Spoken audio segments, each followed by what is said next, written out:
You want me to start? Yeah, do you mind? Just go up. Good morning, everybody. My name is Pace McConkey. I'm director of the Robert M. Bell Center for Civil Rights and Education, established here at Morgan State University. We wish to welcome you to this very significant conference addressing the legacy of lynching in Maryland and the journey to truth and reconciliation.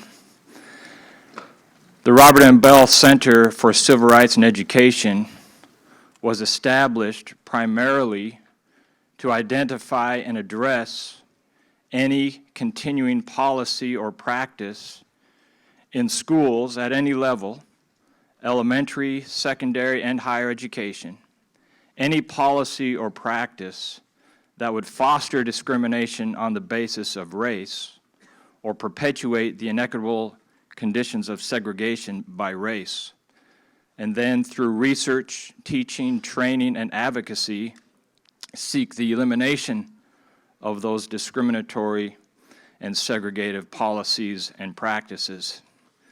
We have learned that you cannot address education inequities in isolation from everything else that is going on in society, especially with respect to structural, systemic, and institutionalized racism and discrimination.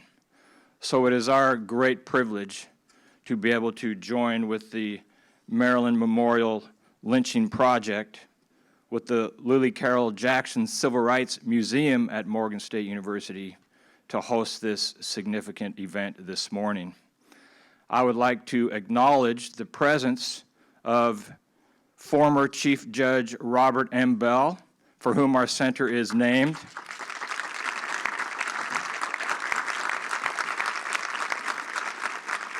We're deeply grateful that Judge Bell is with us, not only for his historical contributions in civil rights, in the law, in the judiciary, but for his continuing voice and advocacy on the issues that matter to all of us, the issues for which we have gathered here today. I would also like to simply acknowledge the presence of my colleague and research associate at the center, Dr. Simone R. Barrett, and also present, Dr. Barrett, thank you, and for all that you've done to help us organize this event today. We have two student interns at the center who are here with us today, Nasir Cook and Trey Mitchell, and we're grateful that they are here. And I would also like to acknowledge, if I still could, Dr. Charles Chavis, who is now a PhD and works at George Mason University, but was a fellow at the Robert M. Bell Center when he was a graduate student here at Morgan. So, on this occasion, when we gather, it's a somber occasion in terms of remembrance, especially remembering those victims of lynching in Maryland.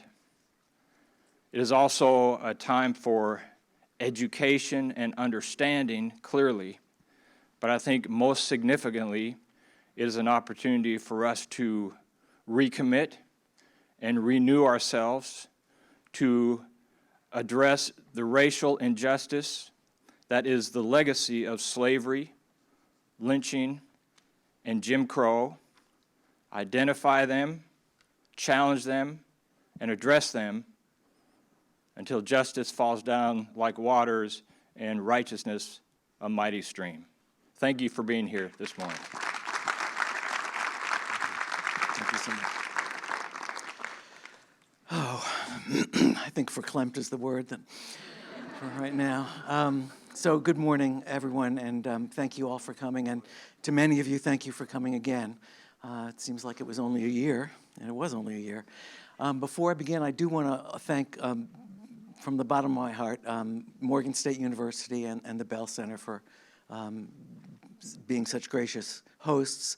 Mr. McConkey, especially, as well as Simone Barrett, Iris Barnes, Ellen Spokes, and Ann Schaefer, who really probably didn't realize what she was getting into when she has to do this. I thank you so much. This couldn't happen without you. And if you don't mind, I just want to take a moment of personal privilege, if that's the word. There are two people here who really made all of this possible, without whom I wouldn't be here. I wouldn't have been able to have spent so much time on this for the last year and a half. Their support and generosity made this possible, and that is my beautiful sister, Barbara Gaines from Chicago, and my wife, Nancy Grace. Thank you. We have some special guests as well that I wanted to welcome. Jean Johnson, Arthur Kells, and Gloria Luckett from the Governor's Office of Crime Control and Prevention. Are you guys here? Excellent, thank you. And Troy Williams from who is the new Baltimore County Chief Diversity and Inclusion Officer. Troy, are you here? We're going to find him later because he's going to help us get the historic plaque up at the Towson Courthouse. He doesn't realize that yet, but. And then I believe Allie Preston is here from Delegate Pena Melnick's office. Allie, are you here? She's a late arrival as well. So I have to tell you, this past year, it feels like a dream. It feels like a dream to me. We've been able to do so much, and so much has happened. So many good things have happened for the organization and for all of us. And I just, want to review some of the highlights. When we had this meeting, this conference last year, after hanging out our shingle after 3 months, and we had this conference at the Lewis Museum. At that time, we were working with no coalitions in any counties, and we had about 40 people on the mailing list. Today, we're working in 14 counties with groups, and we have like 1,000 people on the mailing list, which is just stunning. So, and I really do think that the conference was the catalyst for all this. I think it really galvanized people. It was energizing and empowering. There's something, that's very empowering about, being with people who share your goals and values, and realizing that you're not alone. We've had people coalesce within their own counties. They recognized each other. I think it wasn't even a week after the conference last year that I was already meeting with or arranging meeting with groups from Anne Arundel County and Montgomery County. And then in addition to that, I just want to review some of the highlights of the last year, and I won't take too long. But shortly after that, Montgomery County Council created its own Remembrance and Reconciliation Commission, which is working now. Of course, I think one of the big highlights of the year was that we were able to get HB 307 passed, which created the Maryland Lynching Truth and Reconciliation Commission. And the commissioners, many are here today, and you'll notice them and you can flag them down. And that happened. We are the first, and as far as I know, the only state in the union to take that step. And I'm really proud of that for all of us. In the spring, across the street, I'm not quite sure where we are, at the, hi Lola. Glad you can make it. At the Art Center, we had a wonderful evening and performance of Janet Langhart Cohen's Anne and Emmett, that play, which was done just so beautifully by the theater department here. And we were joined by the playwright herself, Mrs. Cohen, and Secretary Cohen. So it was just a great evening. And that's And then this fall, we've had several community remembrance projects, including soil collections for Benjamin Hance in Leonardtown, St. Mary's County, for George Peck, most recently in Poolesville in Montgomery County. And then also we're very, very proud that the EJI saw fit to install its first historic marker in Maryland in Anne Arundel County in Annapolis. So I did want to... Now, I don't know how to do this now. I want to show you, I've got a brief thing that I'd like to show you about the, some of the projects that I think you might enjoy. I hope you'll enjoy.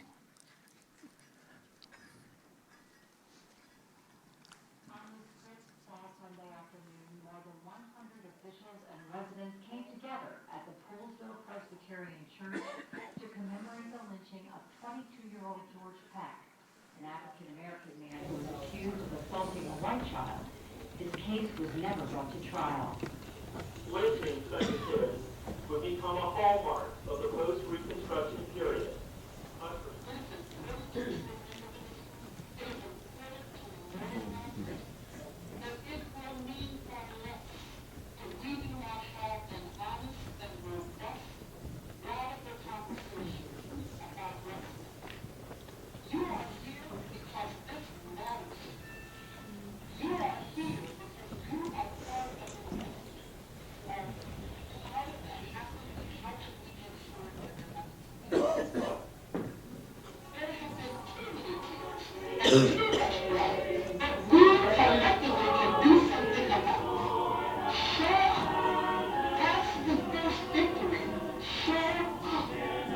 Can you stay here?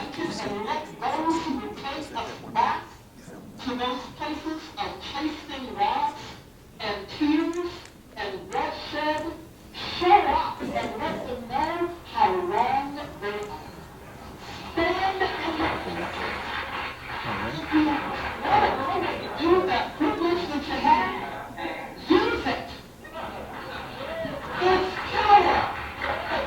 That's why you have it. Use it to turn this nation around. Use it to change Anne Arundel County. Use it to make this place that you know it can be.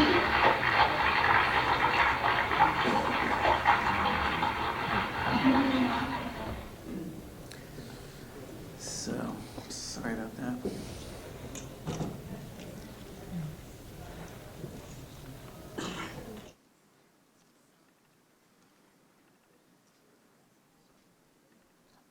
I never learned how to do this. I'm sorry. I blame my mother.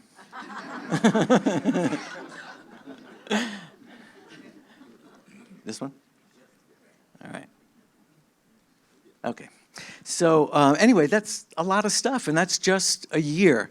So I think you've shown. Is Dr. Allen here, by the way? I think she might be here. Dr. Allen, thank you so much for coming. I am sorry that the sound was muddled, but we're going to have this on the website very soon. But you were magnificent, and thank you for those beautiful words. It's just been astonishing and incredibly gratifying, personally, just to be and have worked with this, not just for what we've done, but for the chance of getting to work and meet with so many wonderful people that I probably never would have met otherwise.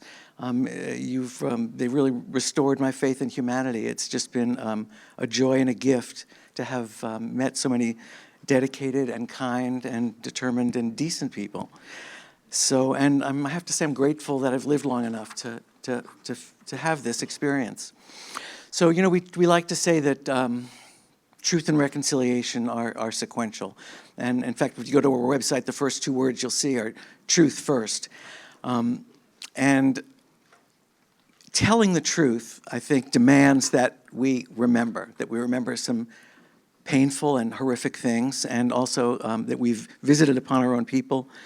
And we also remember the beautiful lives that were lost, and their families and friends who suffered their loss. So I'd like to just suggest that when we remember, we not only honor the past, but we really affirm our own humanity, because this is a human trait. I think none of us is so naive that we don't recognize that we still have a lot of work to do.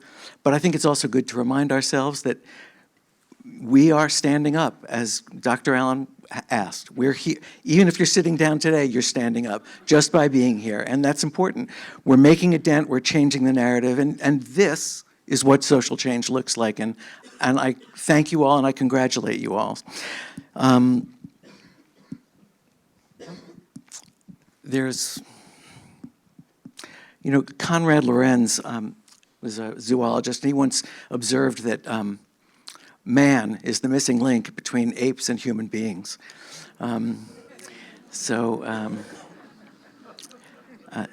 Thank you for helping us achieve our humanity together. And I'd like to introduce now Iris Barnes, our Vice President and my friend. Thank you, Will. As he mentioned, my name is Iris Barnes. I am the Vice President of the Maryland Lynching Memorial Project and also serve on the Maryland Lynching Truth and Reconciliation Commission, representing the Lillie Carroll Jackson Civil Rights Museum. Thank you so much for joining us this morning. It's so good to see so many people from all over the state, Harford County, Anne Arundel County, the Eastern Shore. Your presence here reinforces the fact that the work we are doing is so important and critical to the health of our communities. I'm humbled to be presenting what I think is the most important portion of today's program, recognizing the lynching victims. One of the primary goals of the Maryland Lynching Memorial Project and the Truth and Reconciliation Commission is to identify each and every lynching victim by name and tell their stories. In doing so, we are returning back to them some semblance of dignity, some semblance. We hope that that dignity then resonates with the families of the victims, and in turn reverberates within and beyond their communities, eventually contributing to the ultimate goal of healing. Today you will hear a lot about the legacy of lynching and its negative impact. And we want to reverse the negative trend and end the silence. End the silence, starting with this small yet vital step that we're about to embark on. So at this time, I want to invite up Lula Beatty, Thornell Jones, and Ann Schaefer. And I ask each of you in the audience to turn to the back of your program and follow along. We are going to read the names of the victims out loud. Out loud. Let it resonate through the universe. And then we're going to have a moment of silence.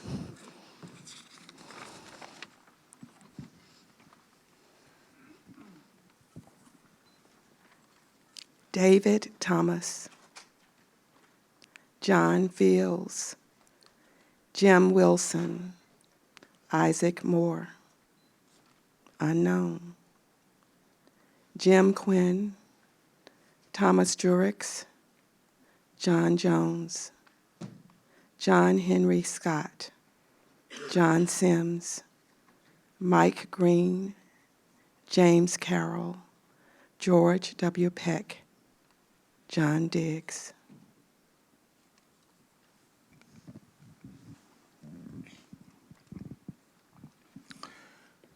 George Briscoe, Townsend Cook, Howard Cooper, Charles Whitley, Benjamin Hance, John H. Biggis, Joseph Vermillion, Asbury Green, James Taylor, Isaac Kemp, Stephen Williams, Jacob Henson, James Bowens, Sidney Randolph,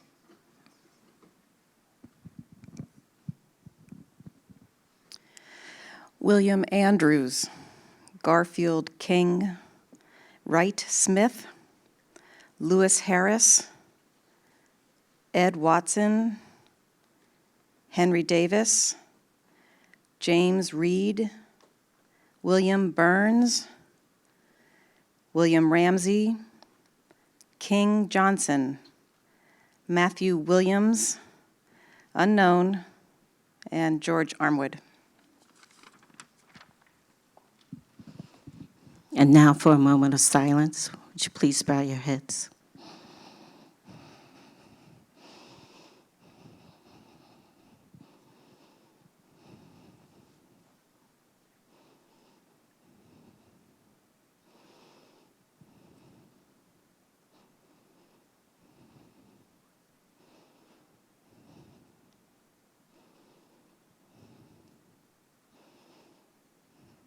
Thank you.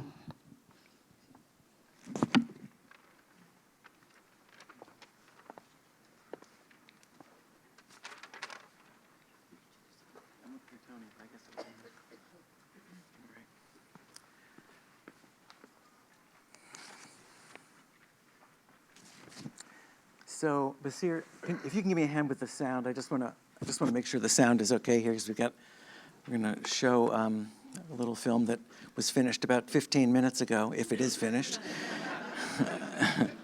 And that's not an exaggeration, by the way. So let me see if we can find it.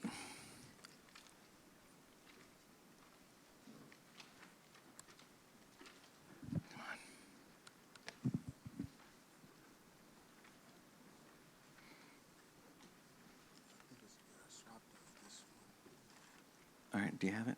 How do I get back to the thing? Where?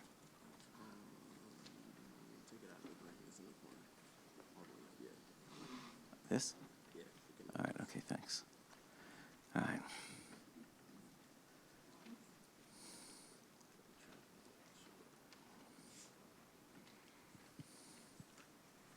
Remembering the traumatic legacy of lynching in our area. Today, a group dug up soil outside the old Baltimore County Jail in Towson. They put it in a jar to remember Howard Cooper. Cooper was one of more than 4,000 victims of racial terror lynchings in America. No fewer than 40 of these murders occurred in Maryland. Cooper was lynched in 1885, but the seed of his demise may have been planted in 1870 with the passage of the 15th Amendment, giving black men the right to vote. There was a major celebration in Baltimore, including a parade and a speech by Frederick Douglass. It represents endless possibilities for the future. The end of slavery, as we know it, certainly it was a way of defining freedom for African Americans. It was a way to participate in the political process. The vote represented hope, but that hope faded when faced with the reality of Maryland politics. Democrats controlled state government for decades after the Civil War, and they were hostile to civil rights. Enter the Reverend Harvey Johnson of Union Baptist Church. Aren't you introducing him? No, you told me I'm just introducing him to you. Okay. Elections may not be the best tool to advance civil rights. He not only read the Bible, he read law. He read the Maryland Constitution. He read the United States Constitution. He could literally verbatim give you the Bill of Rights. He believed that the full exercise of law was the freedom lever for his people. He has grown frustrated with the state of politics in Maryland. He recognizes that the Democratic Party does not offer any hope. He recognizes that the Republican Party is not going to be an avenue towards change. So he begins to look in other directions. Johnson looked to the courts and in 1885 created one of the nation's first civil rights organizations. So the Brotherhood of Liberty is an organization that was constituted to challenge racial inequality in Maryland through the legal system. 2 early wins vindicated that strategy. In February, 4 black women won damages from a steamer company after being denied first-class passage they had paid for. In March, the state bar was forced to admit black attorneys for the first time. Then, in April, in the Baltimore County village of Rockland, a fateful encounter set off a tragic chain of events. At 6 o'clock, April 4th, 1885, Katie Gray had just gone to the railroad station with her sister. Katie Gray was coming back from the railroad station when she met Howard Cooper. And she had apparently known Howard Cooper before. They had words. Katie turned, started walking home. Howard Cooper followed Katie Gray into the woods where something happened. It's impossible to know the truth of what happened that day. Cooper had a history of harassment. Both women testified that Cooper did accost the girl. After about 2 hours, Katie Gray's dog, Bruno, comes running out barking and presumably chases Howard Cooper away.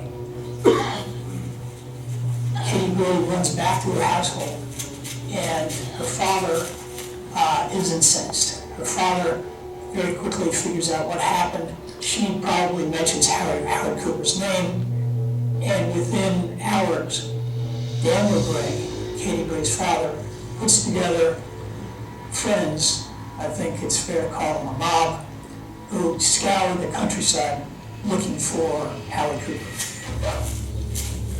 Cooper eludes the mob for 5 days. The manhunt consumes the county.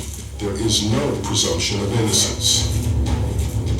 Negro guilty of fiendish assault. The excitement is intense over an outrage committed by a Negro named Howard Cooper. When Cooper is captured, he will be hung up to the nearest tree. This house is built on the foundation of a barn where Cooper hid. A friend told Howard to wait while he went for food.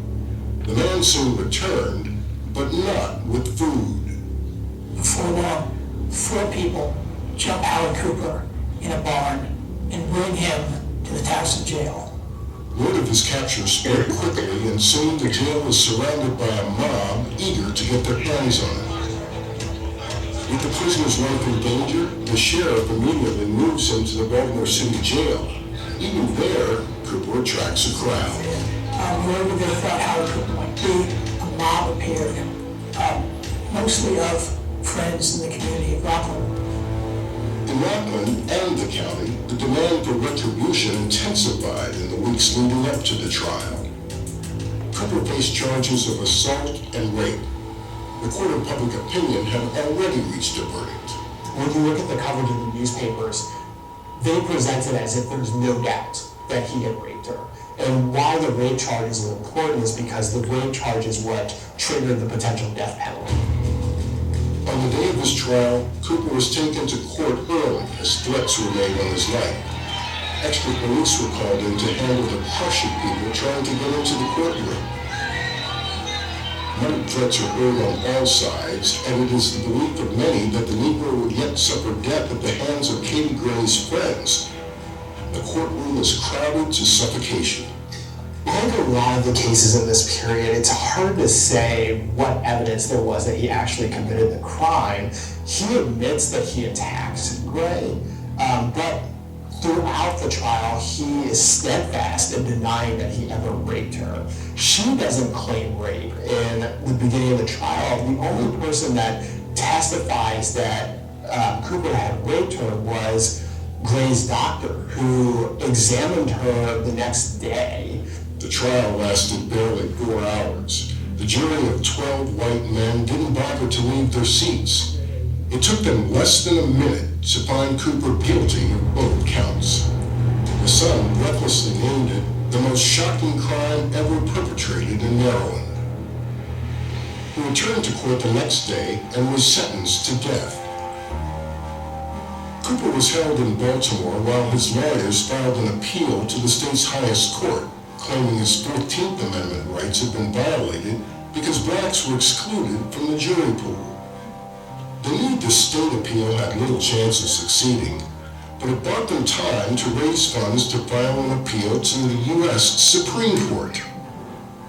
What Harvey Johnson is hoping to do is to bring this case out of the state courts. He doesn't have much hope that the state courts are going to rule in favor of him, but he does hope that if he can get a case to the Supreme Court, then the Supreme Court will rule on the federal level that what's happening in the state is unconstitutional. So while the Maryland court considered Cooper's state appeal, Johnson got to work raising money for a federal appeal. I think the possibility of this appeal to the Supreme Court absolutely magnified the intensity of those persons who felt like, oh my God, he may get away with this crime. So when the white community in Towson ruled that the African American community was getting close to achieving its goal of raising enough money, they were up in arms. I think it quite frankly scared them. They saw in short order that Johnson was successful in these two cases in the previous months before the Cooper case, and now they see the same person going after the Cooper case as well. And I think they're fearful that he's going to succeed in this case as well. And I think that certainly upped the stakes, ratcheted up the tension in this period. On June 23rd, as expected, Cooper's state appeal was denied. The governor signed a death warrant setting the execution for July 31st. Cooper was returned to Towson at the end of June, even as Reverend Johnson was nearing his goal. His efforts were aided by the size of his congregation. Can you imagine having 8% of the Negro population, the colored population, members of your church? So you're talking to them every week. And that was amazing. And they were intellectual leaders, business leaders. And the moment that Harvey Johnson and his parishioners pushed that fundraising effort over the limit, or over the line, there's a very strong reaction by not only the Baltimore Sun, but also some of the papers throughout the state. On Saturday, July 11th, Cooper was 20 days away from his execution. That morning, the Towson paper reported that his lawyers had already prepared the Supreme Court appeal and were only waiting for the money to file it. We think the patience of the people of Baltimore County is being severely tried in this matter. There may be a great deal of law in all this nonsense, but we fail to see where justice comes in. That same day, they got the money they needed through the instrumentality of Reverend Harvey Johnson.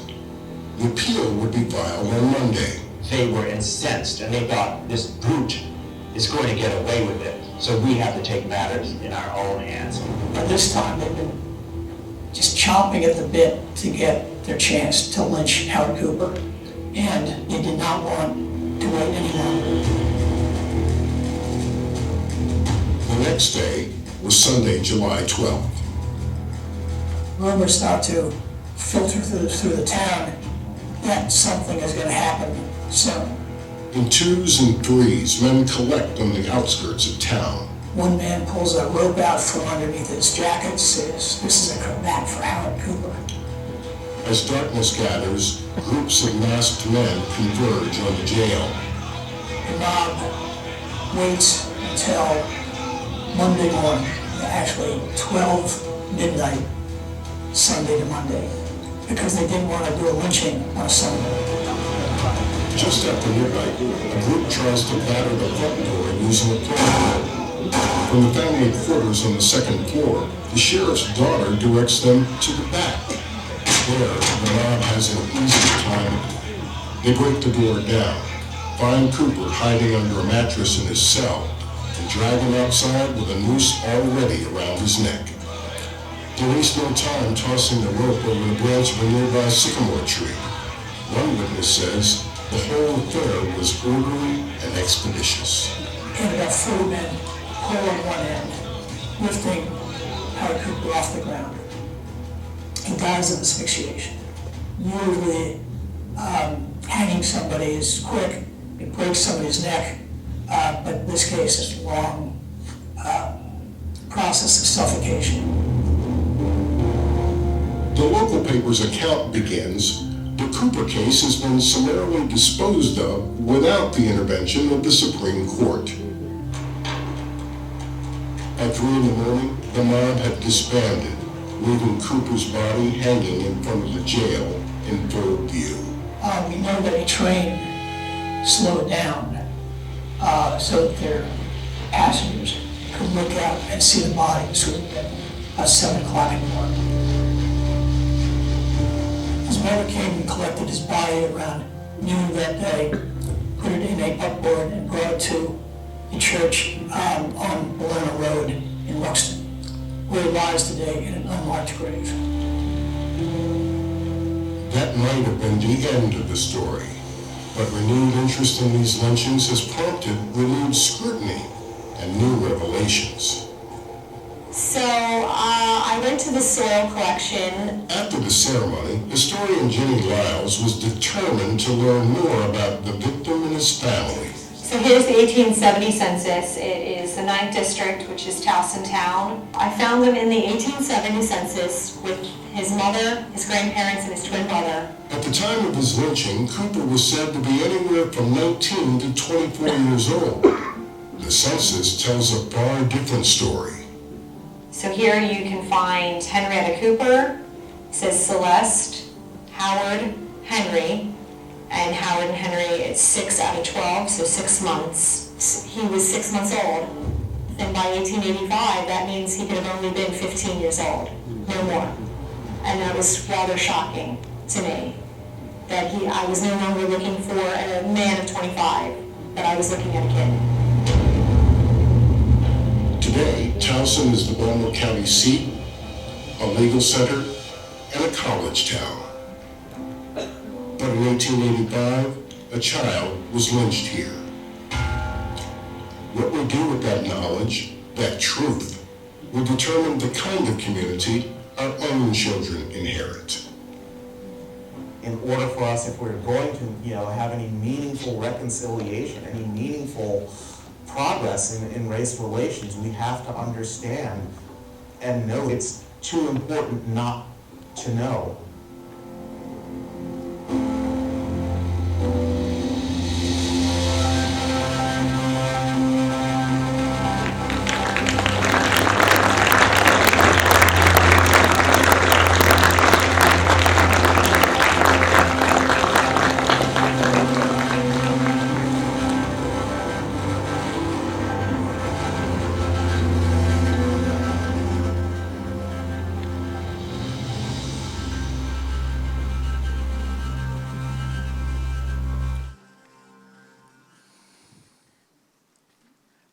Again, I apologize for the sound. It'll be on our website soon, and it really sounds much better than that.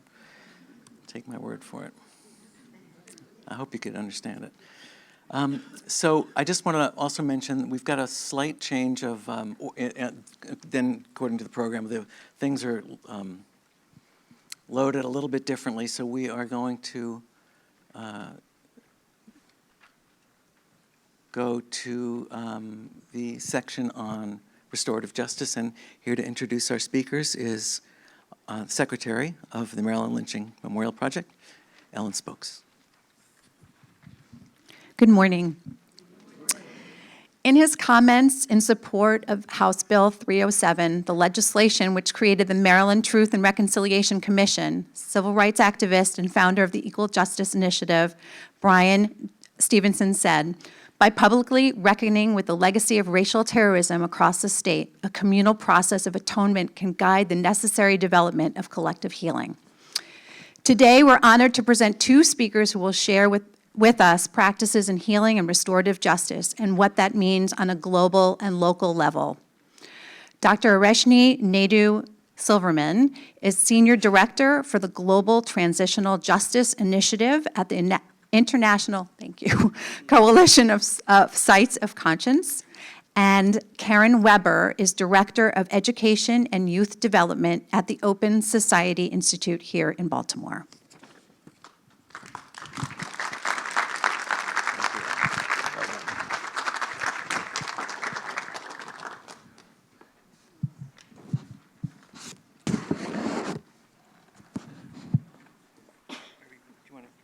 Wherever you want to be. Here's the thing. Thank you. So I just, Yeah.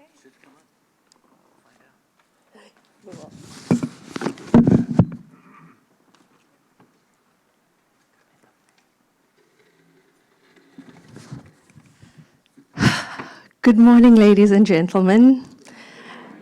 Judge Robert Bell, Honorable TRC Commissioners, coalitions from around the state, ladies and gentlemen. It's an absolute honor and privilege for me to be here today. First, I'm going to tell you a little bit about myself, and then share a bit about my international experiences from other countries working on transitional justice and restorative justice. And then I'll bring it back to us here today. So, firstly, about myself. I grew up in South Africa under the apartheid system. People often ask me, what was it like living under apartheid? And at first, I would always say, no, it didn't really affect me, because apartheid was a system that was based on racial segregation, and we had a hierarchy of races. So we had whites on the top, we had Indians and biracial in the middle, and that's where I fell, and then we had blacks at the bottom of this totem pole. But then when I think back to the days of apartheid and when I was a kid growing up, I often think about things like I would sit in the back seat of the car, my parents' car, with my brother, and we'd be eating baked beans pizza. Yes, baked beans pizza. Looking out at the sea, but we were not allowed to go out. And I would ask my parents, why can't we go out? And they would not give me an answer. The other thing I remember very clearly is we would go on vacations to Swaziland, which was in the middle of South Africa, but it was an independent country. So any non-white could vacation in those countries. And we would go on vacation once a year to Swaziland. And we were driving through a province, and my dad stopped to get gas, and I needed to use the bathroom. And I was about 8 years old. I still remember this very clearly. And my dad asked the gas station attendant, who happened to be black, where's the toilets? And the gas station attendant said, it's for whites only. My dad probably had filled in 10 cents worth of petrol or something like that. I know it was cents. And he immediately told him, okay, stop, and we left. So those are the two things. But then I think about that experience, and I used to think about my friends, my black African friends, and at the same time as I was living this so-called privileged life, their townships were burning. They were fighting, they were struggling for freedom. They did not have a good education system. There was continued violence, surveillance, and intimidation in the townships. But then, again, I think about this, and I think, actually, I did experience apartheid in different ways. I lived in what was essentially an Indian ghetto. I had a mediocre education compared to white South Africans, because that was the way apartheid worked. It gave us education according to the color of our skin to keep us all in our places. And the most important thing was it prevented me from interacting with my fellow South Africans, which I only managed to do in 1994 when I went to university, and that was the start of the new post-apartheid era. So why is this relevant to you all today? I'm going to show you a few pictures first, and then we'll take it from there.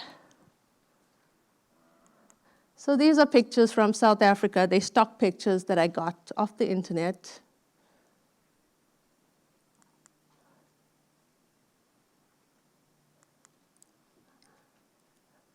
And then these are pictures that are from the Jim Crow era here in the US.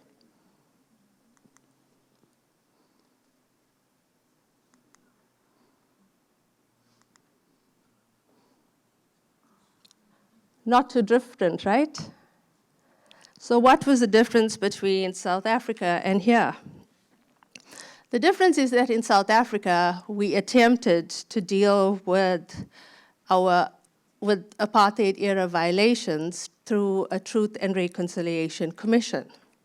Whereas here, some of these violations and the history of slavery, Jim Crow-era violations have never been addressed, and so we continue to see the effects of this. So what is transitional justice?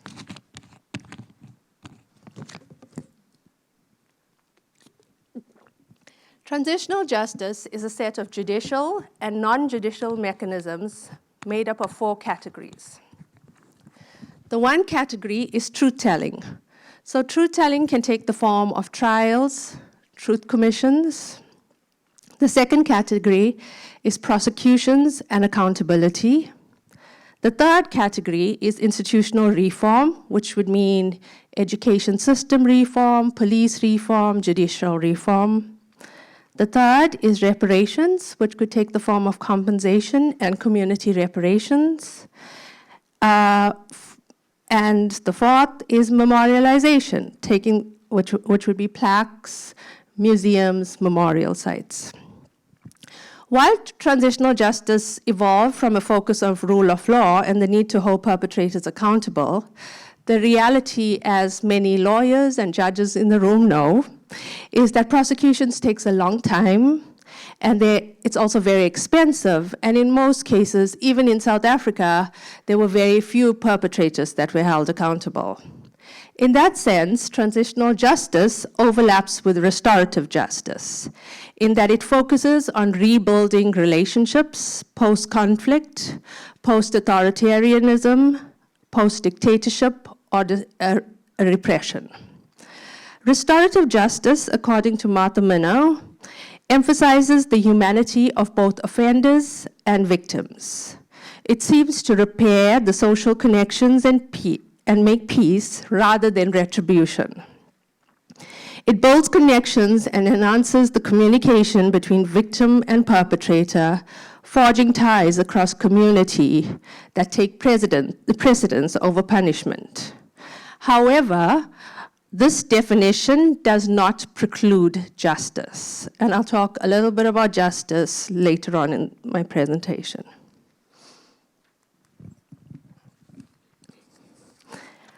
What are truth commissions? Conflict, authoritarianism breeds fear, silence, and distrust. It destroys families, communities, and individuals themselves. In many countries that I've worked in, there are perpetrators who are neighbors to victims. Somebody has killed somebody's son, somebody has raped somebody's daughter, and they all still live near each other, but all of the trust in that community is destroyed.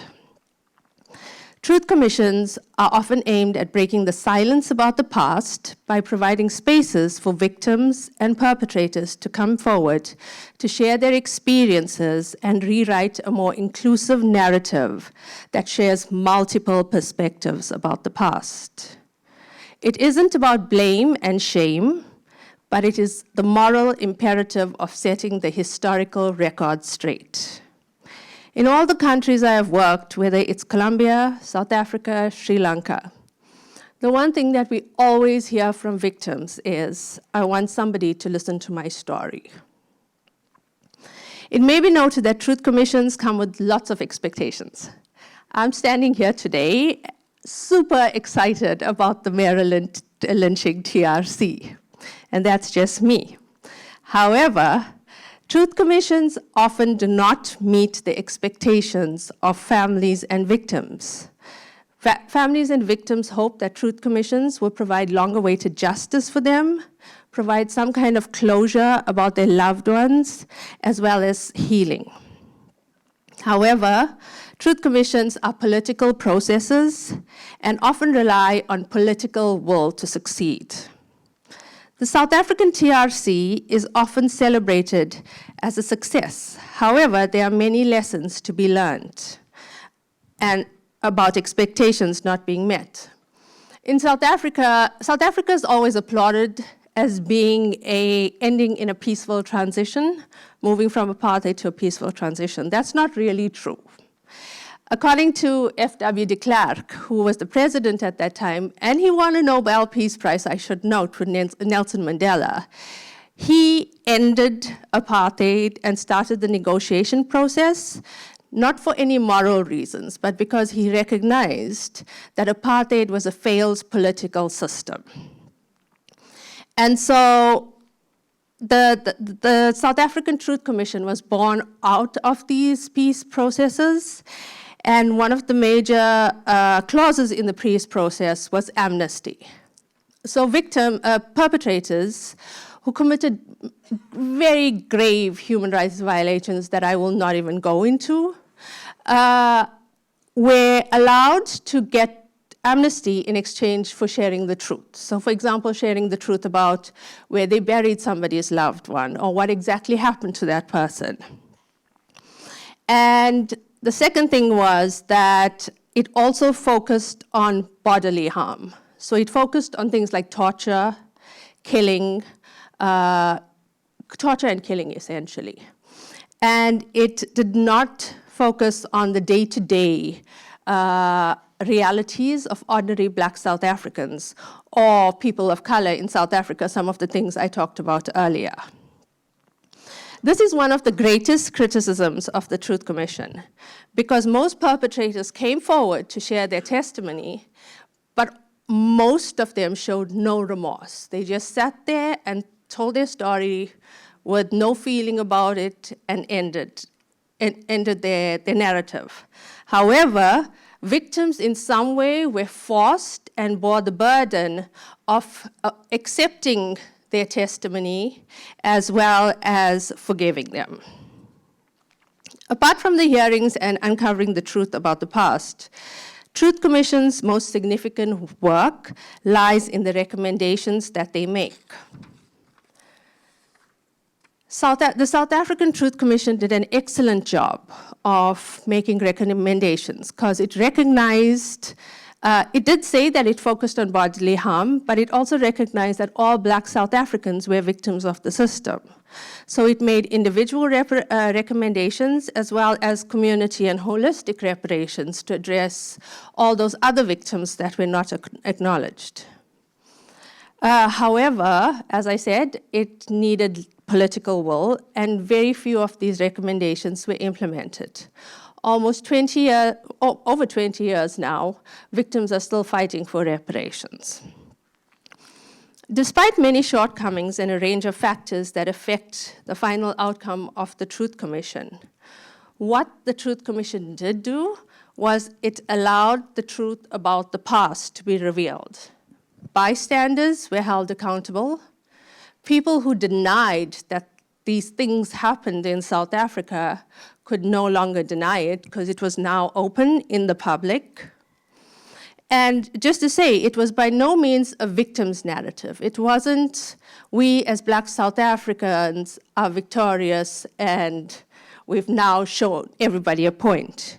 It was about recognizing and taking responsibility for actions of some groups and how other groups have benefited and had continued to benefit against those that were discriminated by a racist system.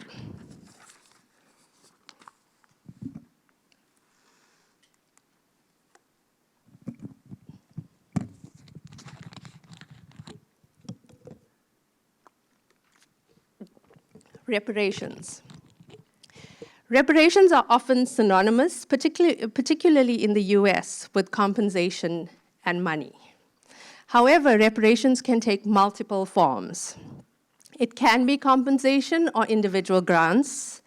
It can be community reparations, such as an increase in social services for disadvantaged and discriminated groups, scholarships for children of survivors and victims, increase in job creation and activity opportunities, and psychosocial support. It could also take the form of symbolic reparations, such as the renaming of public facilities, memorials, memory projects, and museums. Most truth commissions, such as the South African and the Liberia Truth Commission, have opted for a holistic approach, recommending multiple forms of reparations to meet the different victims' needs. other truth-telling mechanisms, such as those in Rwanda and Cambodia, because these were mass atrocities against a group of people, and they couldn't provide reparations for each one of those individuals, recommended community reparations as well as memorialization to address some of victims' needs. The issue of reparations, whether it is for slavery in the US or for women in Sri Lanka whose husbands were forcefully abducted and disappeared, is very contested. Questions of who should pay reparations, how to determine beneficiaries, and what type of reparations should be delivered are complicated but not insurmountable. While the contestation is more about the fact that somebody is getting resources, for victims it is acknowledgement, but also, as some experts note, a way to renew the social contract with the state and be reintegrated into society. In the criminal justice arena, people often talk about the concept of proportionality, where the punishment should be proportional to the crime. In transitional justice processes, however, we cannot apply that concept because there is no way that any amount of money, any type of community reparations is going to make up for somebody who was lynched or killed. For example, this banner was taken from a refugee camp, a Rohingya refugee camp in Bangladesh. These people escaped Myanmar, and they saw their loved ones being killed, burnt in piles, in masses. They saw women of their community being gang raped, and there's nothing that can repair that. There's nothing that can. I met a 12-year-old boy who saw what happened. There's nothing that will take away that memory from him. But what would help in some way is some kind of justice.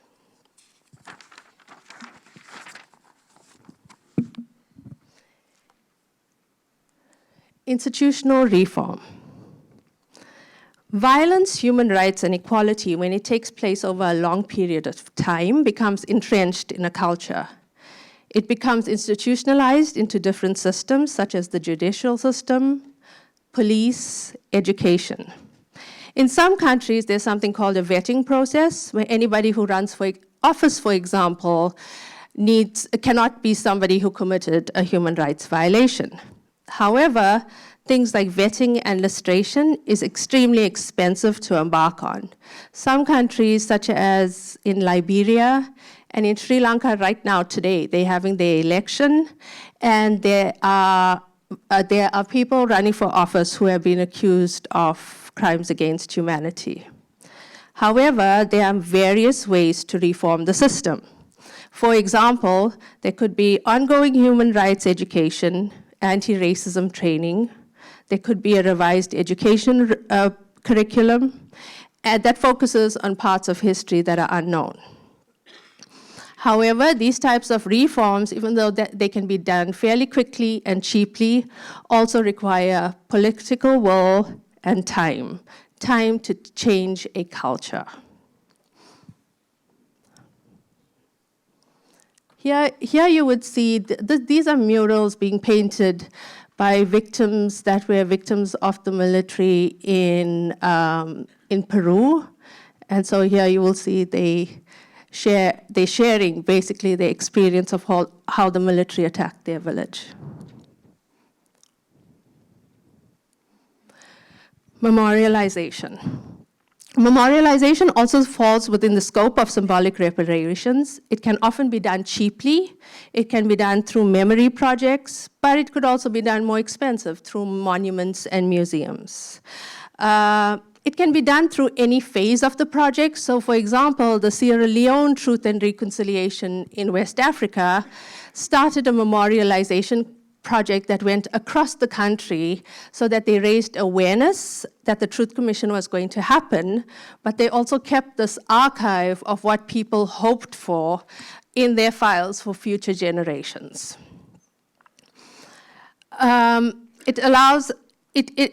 memorialization is a process. It allows groups of people to come together and share their ideas and have a dialogue about a particular issue.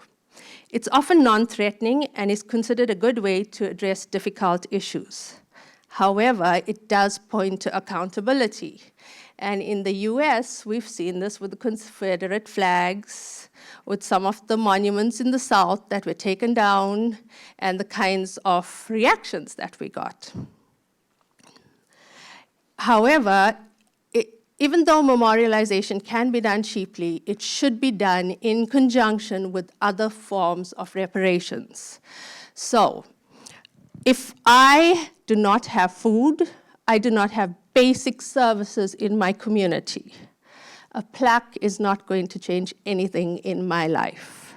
So whatever memorialization initiatives happen need to happen in conjunction with other things. Finally, I wanted to talk about justice. And justice in different contexts means different things.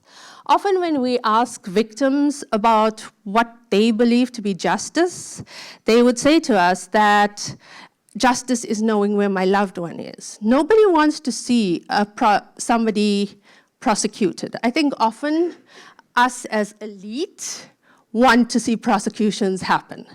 But ordinary people on the street want to know where their loved ones are. They want to see the remains of their loved ones who went missing. They want their stories to be heard. They want reparations. So why is all this relevant to you? This is a picture of an artist's house that was taken on the 31st of October in Brooklyn. The artist lived in Bed-Stuy. For those of you who know Brooklyn, Bed-Stuy used to be previously African-American population, low income, that has become increasingly gentrified. This artist belongs to a co-op in Brooklyn. And there was a huge outcry about this because her house is opposite the school. And as you can see, these look like little kids being lynched. And so she finally took it down and she's resigned from the co-op. Why is something this blind still happening in this day and age? The reality is that slavery, followed by Jim Crow, and how these have become institutionalized into our culture right now, has not become part of a national public imagination. So South Africa focused on 4 types of truth. The one was forensics truth, which was factual. The second was personal truth, so it was my truth, me sharing my truth and recollecting an event. The third one was a social truth, which it was a truth that was established through interaction and dialogue. And the fourth was a healing or restorative truth. What society decided was the truth after the truth and reconciliation process, and deciding how they could move forward towards reconciliation. The reality is that the US has not had the opportunity to establish a social truth, let alone any kind of healing truth. Part of it is related to the general lack of political will when it comes to what is seen as a minority issue. It was only until 2008, 43 years after the civil rights movement, civil rights laws were passed, that the US Senate apologized for slavery, noting that the apology precluded any claim for reparations. Part of it is the insidious nature of racism and the history of white privilege and the power and the black subordination that constantly casts a shadow on the interaction in the US.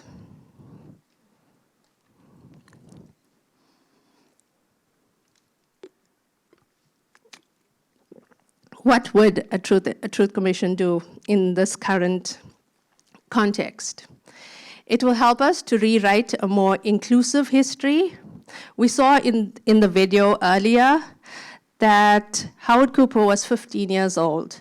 And before he even stood trial, the media had already accused him of being guilty.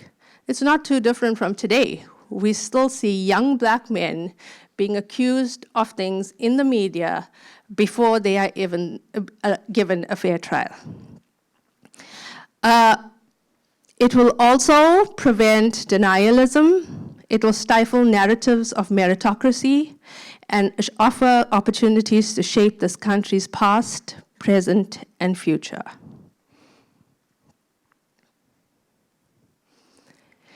It will provide opportunities for healing of self and of society through a dialogue of race and racism and how the past continues to live in the present. It allows a space for Americans, all Americans, to hold space for each other, uphold each other's voices in a collective process that could begin the process of healing.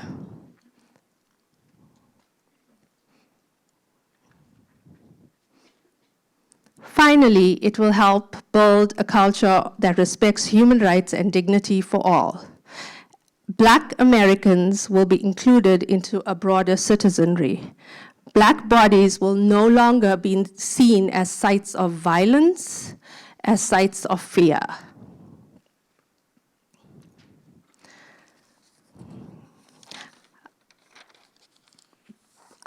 Just finally, a few lessons that I've summarized from my presentation for the Commission. One is spend lots of time raising awareness, and it is collective ownership that's going to ensure the success of the Commission. While the Commission focuses on lynching, it needs to look at the root causes of lynching. It needs to manage expectation, allow access, and show its relevance to today. Even though these are historic crimes that are being investigated, the findings and recommendations should relate to today. It needs to help create a dialogue and national public discussion. It needs to make recommendations that are creative and cost-effective for short, medium, and long-term implementation. How can these findings become part of the social and political consciousness within the state? That's something to think about. There was the Greensboro Truth Commission previously in the US, but this is a historic model because it's supported by the state of Maryland, and it can become a model of truth-telling throughout the country. So think about ways for how you can share and publicize your lessons. I leave you with these two quotes, but finally, I also want to say that in South Africa, we have a concept called Ubuntu, which means I am because you are. So my humanity, because you recognize my humanity, I am human. And that is the crux of a restorative justice process. Thank you.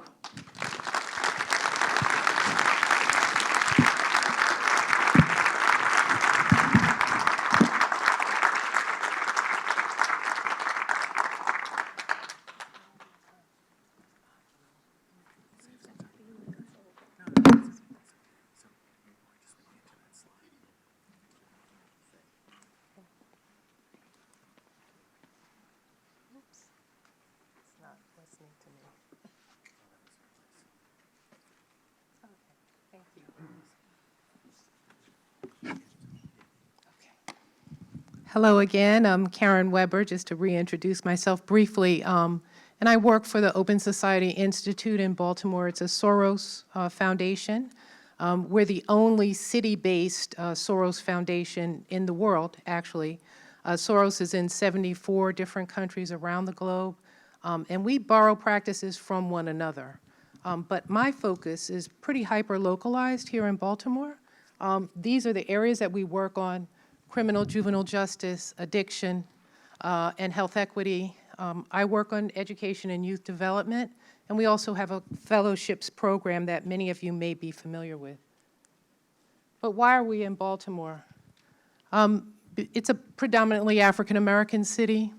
There's a growing immigration of Latinx, newly immigrated Latinx folks. Our poverty level is twice the national average, but unknown to what people think, it's 24%. It's not the 100% that is portrayed in the media. It's historically and intentionally segregated. The schools are underfunded, and so are our neighborhoods. Our school system is 90% people of color, 80% African American, 10% Latinx. We know that we have a history of over-policing, mass incarceration, criminalization of drug use, and overuse of punishment in schools. So we have a lot of problems. But I will say this one thing about Baltimore: it's representative of many of our urban areas throughout the country. So I'm going to talk a little bit about one of the programs we're instituting, and that's restorative practices throughout our school system. Back in 2017, the school board of Baltimore City declared that it was going to become a restorative practices district.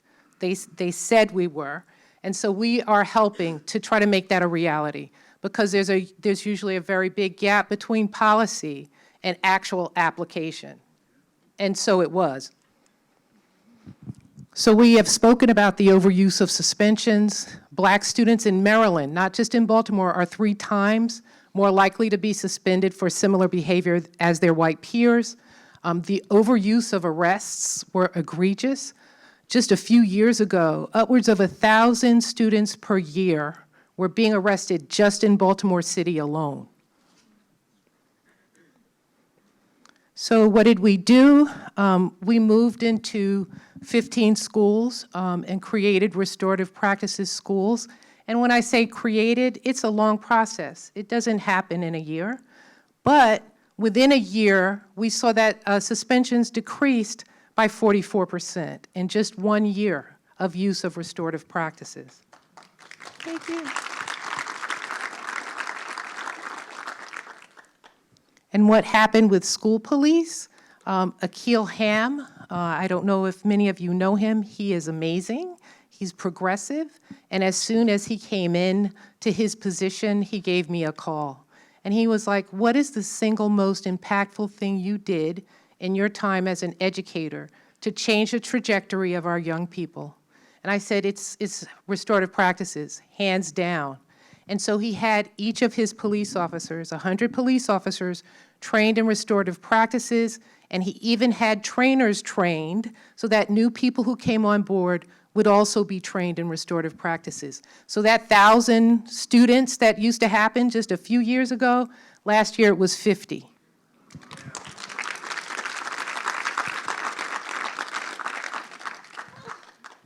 And so we see many uses for restorative practices.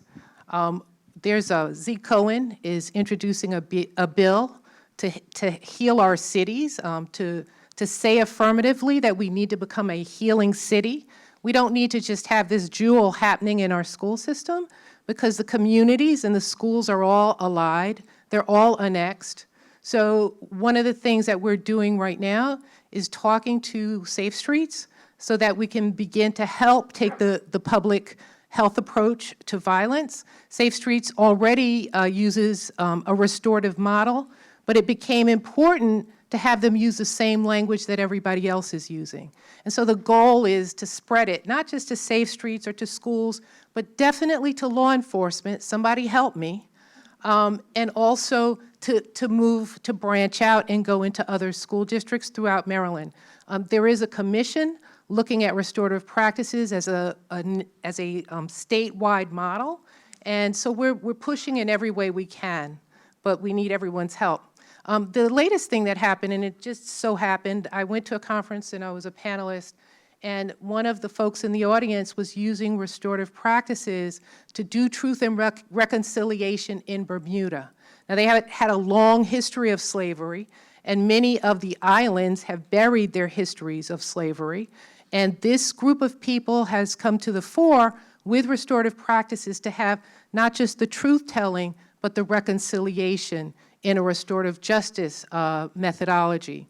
So before I end, and I am going to take the shortest time, I hope, because I do want us to have Q&A, if that's at all possible, but I just wanted to show you a short clip of a restorative circle in a Baltimore City public school. Now, I'll say, just to frame the short clip, that it's not representative. It's not, most of our classrooms are African American, and this is a very integrated school, but it's some of the things that the children said in the circle that I wanted you to have a look at. And think about the fact that a camera is there in the room watching their every move, and this is how comfortable they've become using a restorative model. There are 2 schools in our district right now who've been using restorative practices for 12 years. Those schools are amazing. That's City Springs Elementary Middle School, Hampstead Hill Elementary Middle School, and we want all schools to get to that place. So I'll show you this clip right now.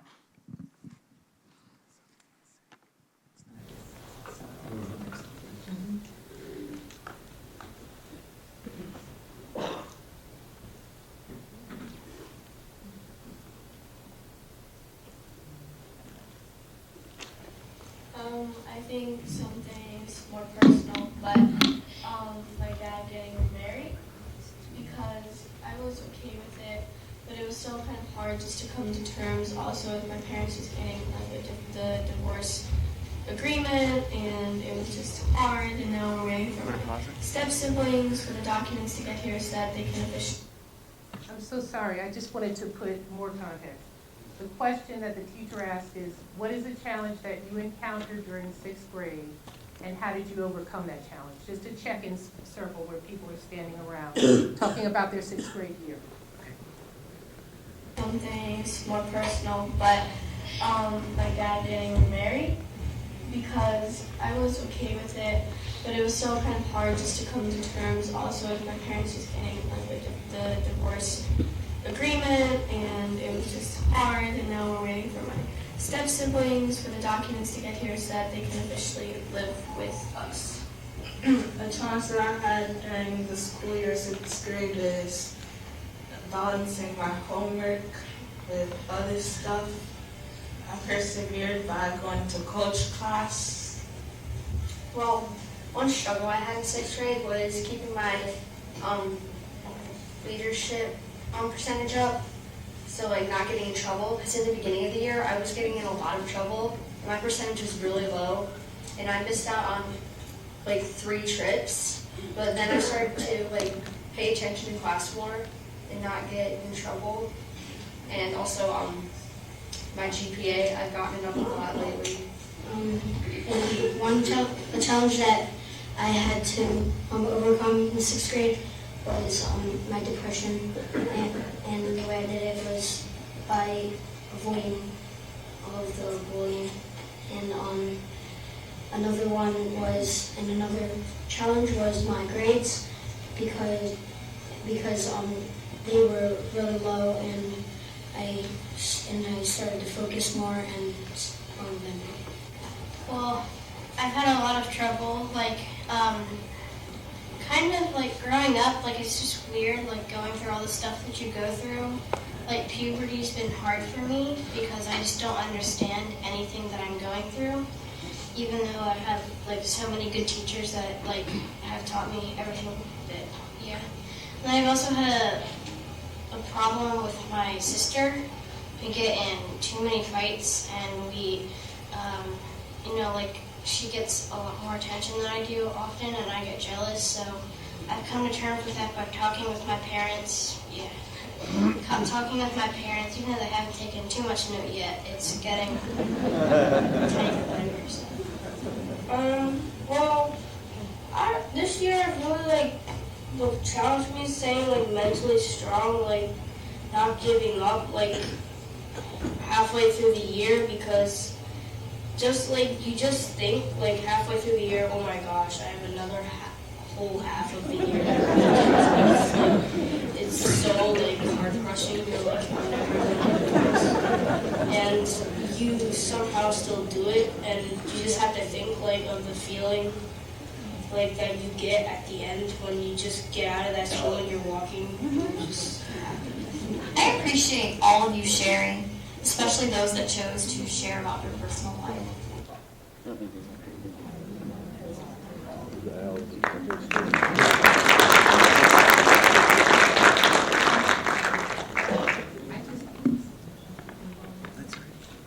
just wanted to see if anyone had a couple of questions. Oh, I'm seeing right here, one question is about this. I agree with you. Me too. And that way you are getting affirmation without people interjecting while you're talking. So I love that.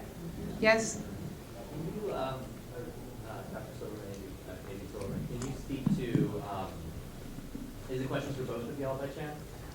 I guess I just wanted to take a quick 1 minute for the questions about the video, and then we're going to go into general questions for all of us. Yes? Can you just define... Thank you for your presentations, both of you. Can you just define restorative justice? Because I'm not really sure exactly what it is. Thanks. Okay, so restorative practices are a series of practices that are used in different contexts in order to get people's voices heard. I mean, that's the most simple way I can speak of it. Restorative justice is specifically to when there's been an event that is a problem, that it may be against the law, it may just be a push and shove, it may be an argument, but it's to resolve conflict. But the practice that you see here is just something that's being implemented on a daily basis so that people build community and get to know one another. Thank you for your presentation. How long generally does it take for a school to get anywhere close to what you just showed us in that clip? A school I'm familiar with has just been starting, and their circles, I'm hearing from the kids and the teachers, they talk about what they're going to do next weekend, but they don't get anywhere close to what this is supposed to be about. It depends on the principal. I'm just going to put it on the principal as a former principal. And if the principal understands it and gets it and provides the resources needed, it'll happen incredibly fast. If the principal is learning along with everyone else and is a semi-believer in it, they may or may not have made time on schedule, so it may not be happening regularly enough. One resource that OSI Baltimore put together, and these will all be on the website, is a resource manual for teachers. They're lesson plans, circle starters, so you're not having the same dry circle every day, because and let the kids decide what it is they want to talk about. And I'll take one more question, and then we'll go to the whole. I'm sorry? Hi, sorry. Oh, sorry. Just a quick question. How would you approach students who they want to be able to share things that are that personal, but they're just not comfortable with it yet? How do you approach that, and how do you make it open for them, or would you encourage them to just speak one-on-one with someone? And thank you for that question. It's a great question. One of the things we have in our resource is an indication that those students who do not want to speak should not be encouraged, forced, or in any way bothered about speaking, because you're a participant just by being there. What happens very often when the trust is built, between the teacher and the students, is that the students will come to the teacher on their own. One of the things we also have developed is a guide so that we ask questions like, is there anyone in the circle that you would double back with?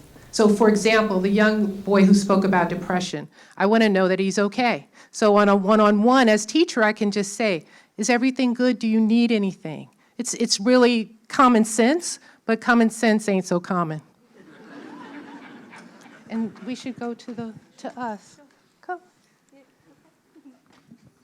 Yes. Thank you both very much. I think, are there questions for both of us quickly? Yes. You want to take? Sure.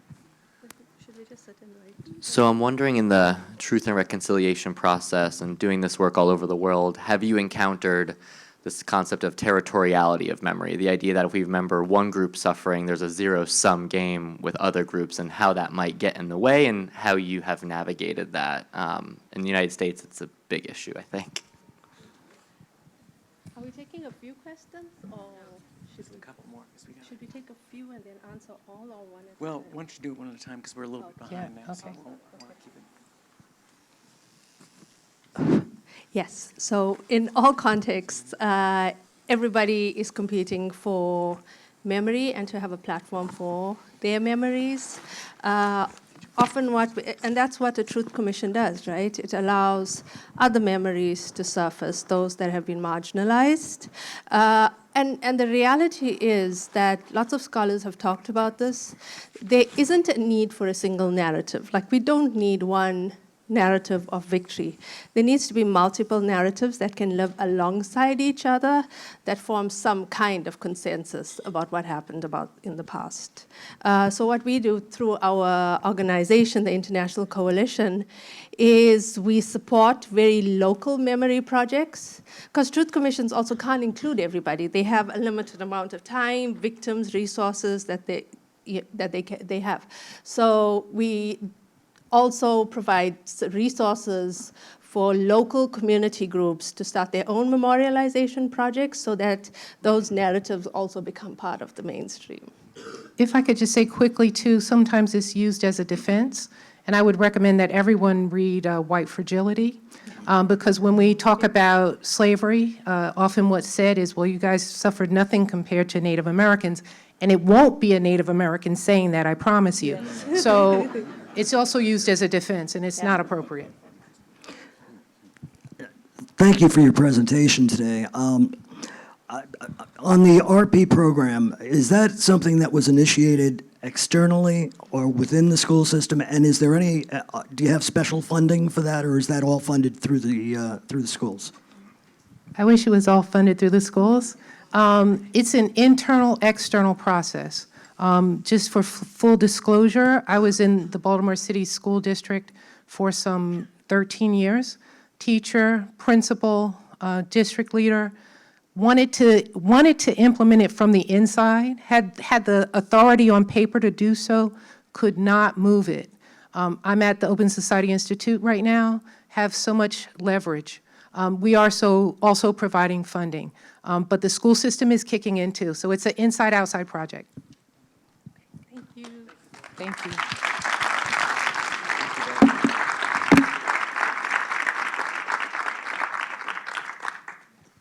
I'm just going to get this other deck up, okay?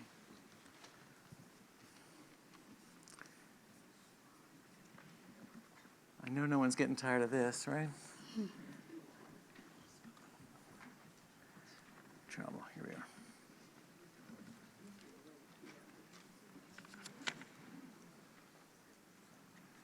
You can start if you want. Good morning, everyone. My name is Monica Lindsay, and I have the privilege of serving as one of the board members for the Maryland Lynching Memorial Project, as well as serving as the co-chair for Connecting the Dots Anne Arundel County. Connecting the Dots Anne Arundel County is a coalition working in partnership with the Maryland Lynching Memorial Project, as well as the Equal Justice Initiative.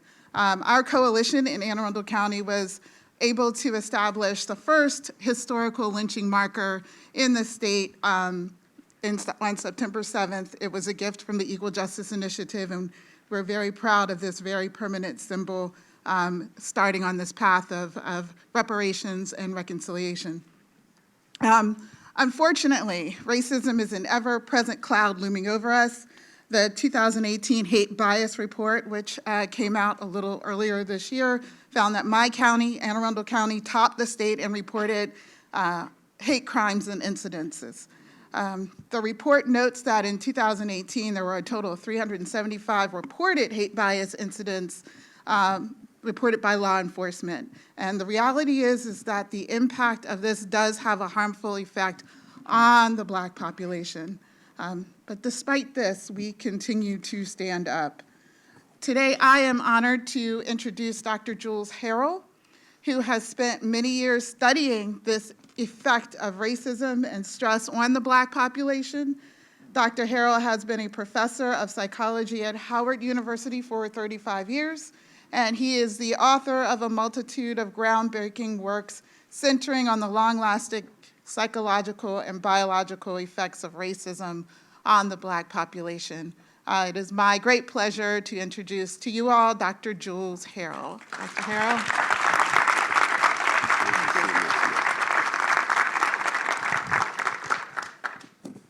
And it's a real pleasure to be here. I don't know, when you come behind a well-crafted film and two really exciting individuals who are on the ground doing big things, you know, you almost feel like you're standing between a saturated crowd who's had so much and their lunch, you know. So I want to sort of make things move a little bit on this without rushing through.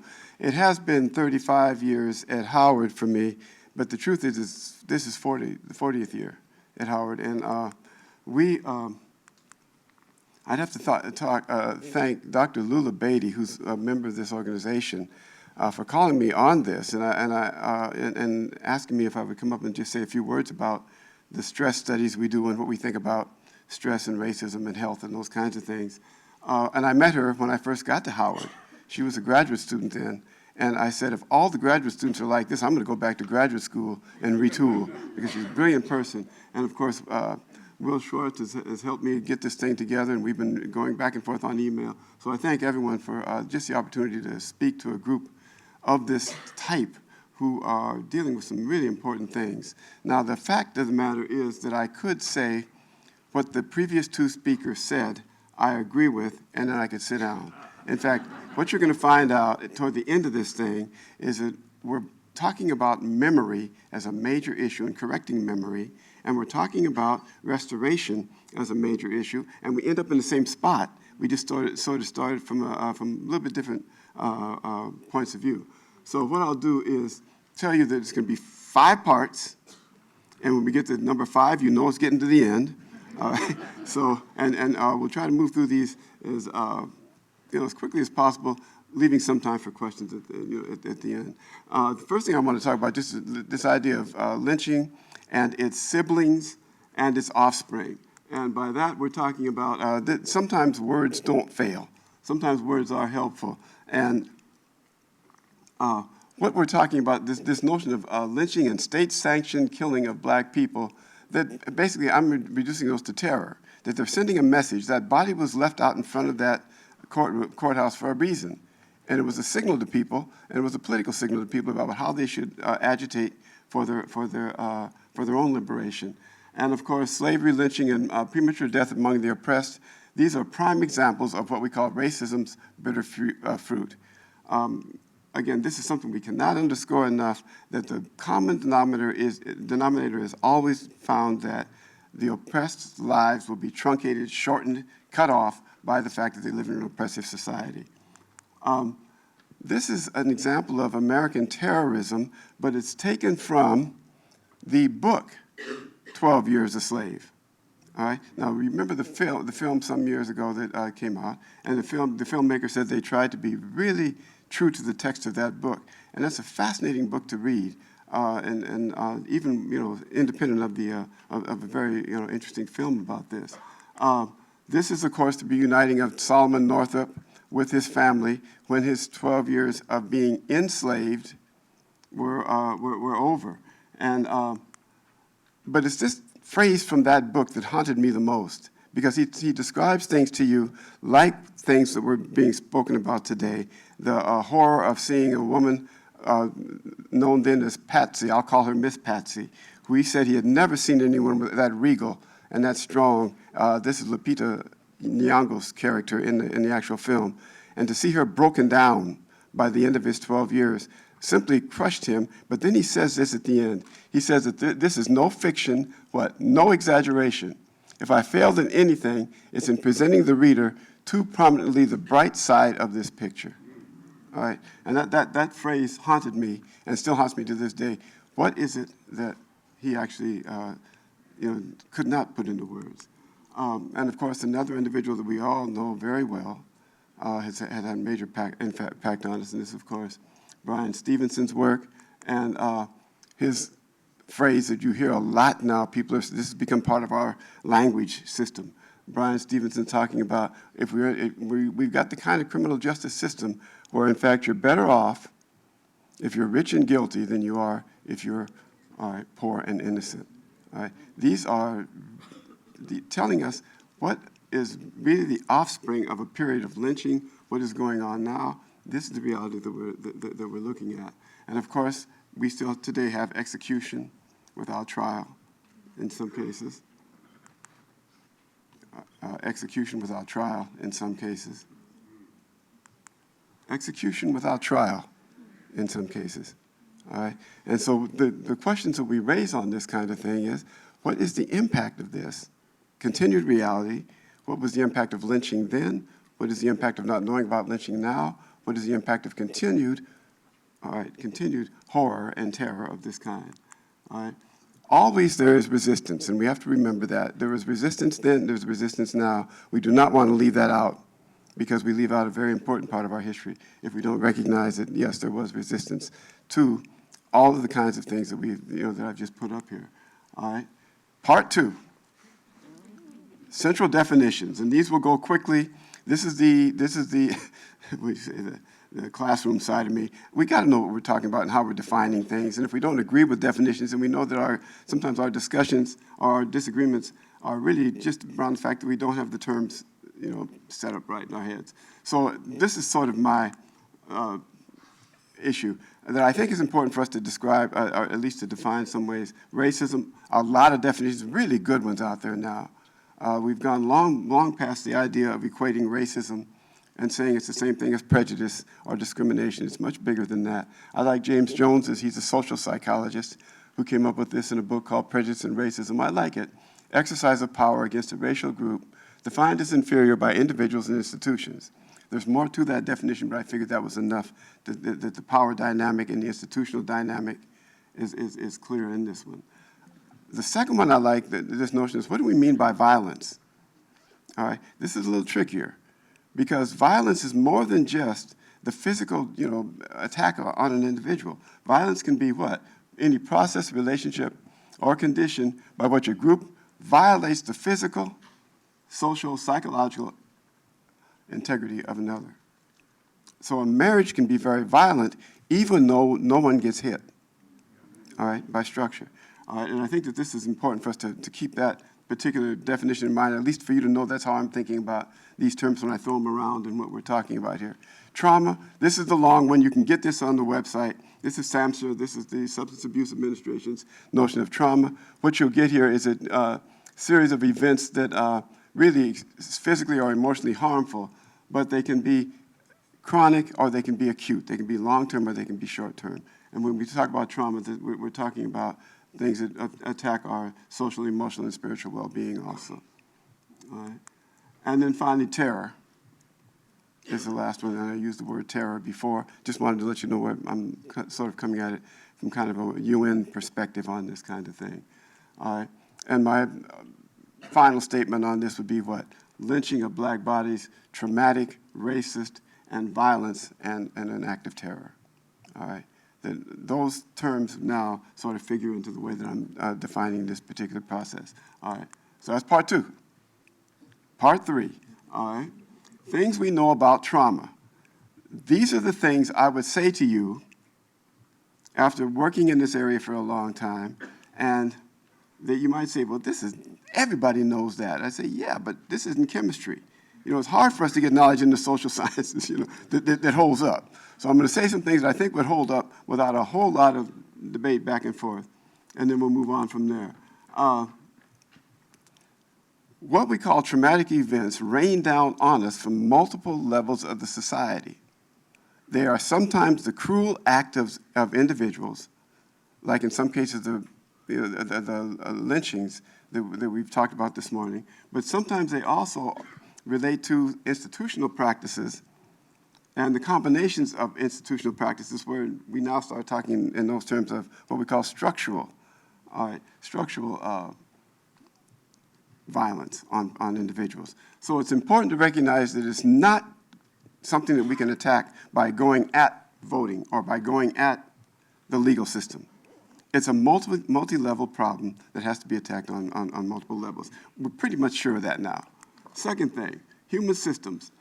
Multiple human systems are affected by these things. That when we talk about what happens when I hear about Sandra Bland being killed, or when I listen to an individual actually talking to her, to her partner as he bleeds out in the front seat of a car, what does that do to me? Or what does that do to us? And I'm saying we know now for a fact that it affects us on the behavioral level. I know it affects us on the cognitive and emotional level, And then, of course, it affects us on the physiological level also. Of that, we're sure, all right? So I'd say for sure, those are the, and then last thing is this thing that we want to keep in mind, is that we know, the one thing that we know in psychology, and I will stand on this forever, is that people differ one from the other. It's very hard to make a blanket prediction. Again, we're not dealing with that kind of subject matter. And so what happens is that personality sometimes channels what we do, physiological differences channel how we respond to things, but it's important to recognize that there is no, you cannot fall, you cannot be intimidated by the fact that say, well, not everybody got sick, or not everybody, no, that's not the issue. We know that everybody will not show the same reaction to these situations. So those are the things we know pretty much for sure. Part 4, wanted to give you all just a little bit of, I think, research, recent stuff that I found kind of interesting in this area. Now, one is going to be way out there, and the other is going to be, because I'm going to take you to a place that you didn't expect me to take you, all right, and that's into the animal lab, all right? And psychologists are noted for years and years and years until we came up with what we call neuroimaging, where we can look at the brain as it works. We were always picking on some animal someplace. Be it a monkey or a rat, somebody was in trouble and we came around, all right? Okay, and so I want to take you to just a little bit of something that I think is, uh-oh, we just lost him. Let's see if we go back. Why did it do that? This must be an apple. No. Why did it do that? Let's see if we go to that. We're in trouble. Wait, hang on a second. We go to, Card slide. Oh. It's doing a thing. It's the circle of death here. oh, that's a circle of death? Yeah, I'm afraid so. I bought an alternative computer.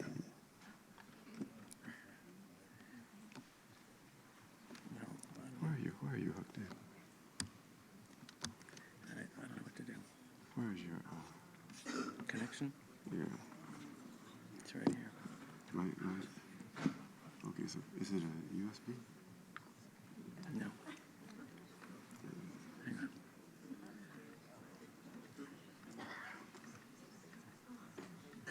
Okay, whoops. Should be there. It's close. That's close.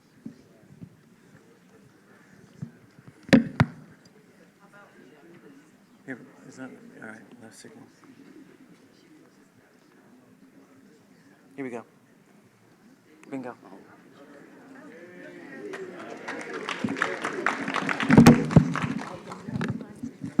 We did have a co-pilot there, though. We did have, my wife has the computer over there, so if this happens again, we'll just, we'll get somebody to come in off the bench and we'll work it out. All right. Just a quick statement that I think that is, we need to say it and underscore it, that we always think about how our biology sort of affects our behavior. Our genes affect our behavior. What we're learning now is that, in fact, that arrow between biology and psychology, or biology and these other external events, the arrow should have 2 points on it because it works backwards. And I'll say this really quickly because I know that I lost some of my time with the thing. But we thought 20 years ago that the real issue would be the sort of marking of the human genome. We'd sort of established what gene goes with what. And what we found out after that, it's not the human genome, it's the human epigenome. In other words, it's the issue of what genes are going to be expressed.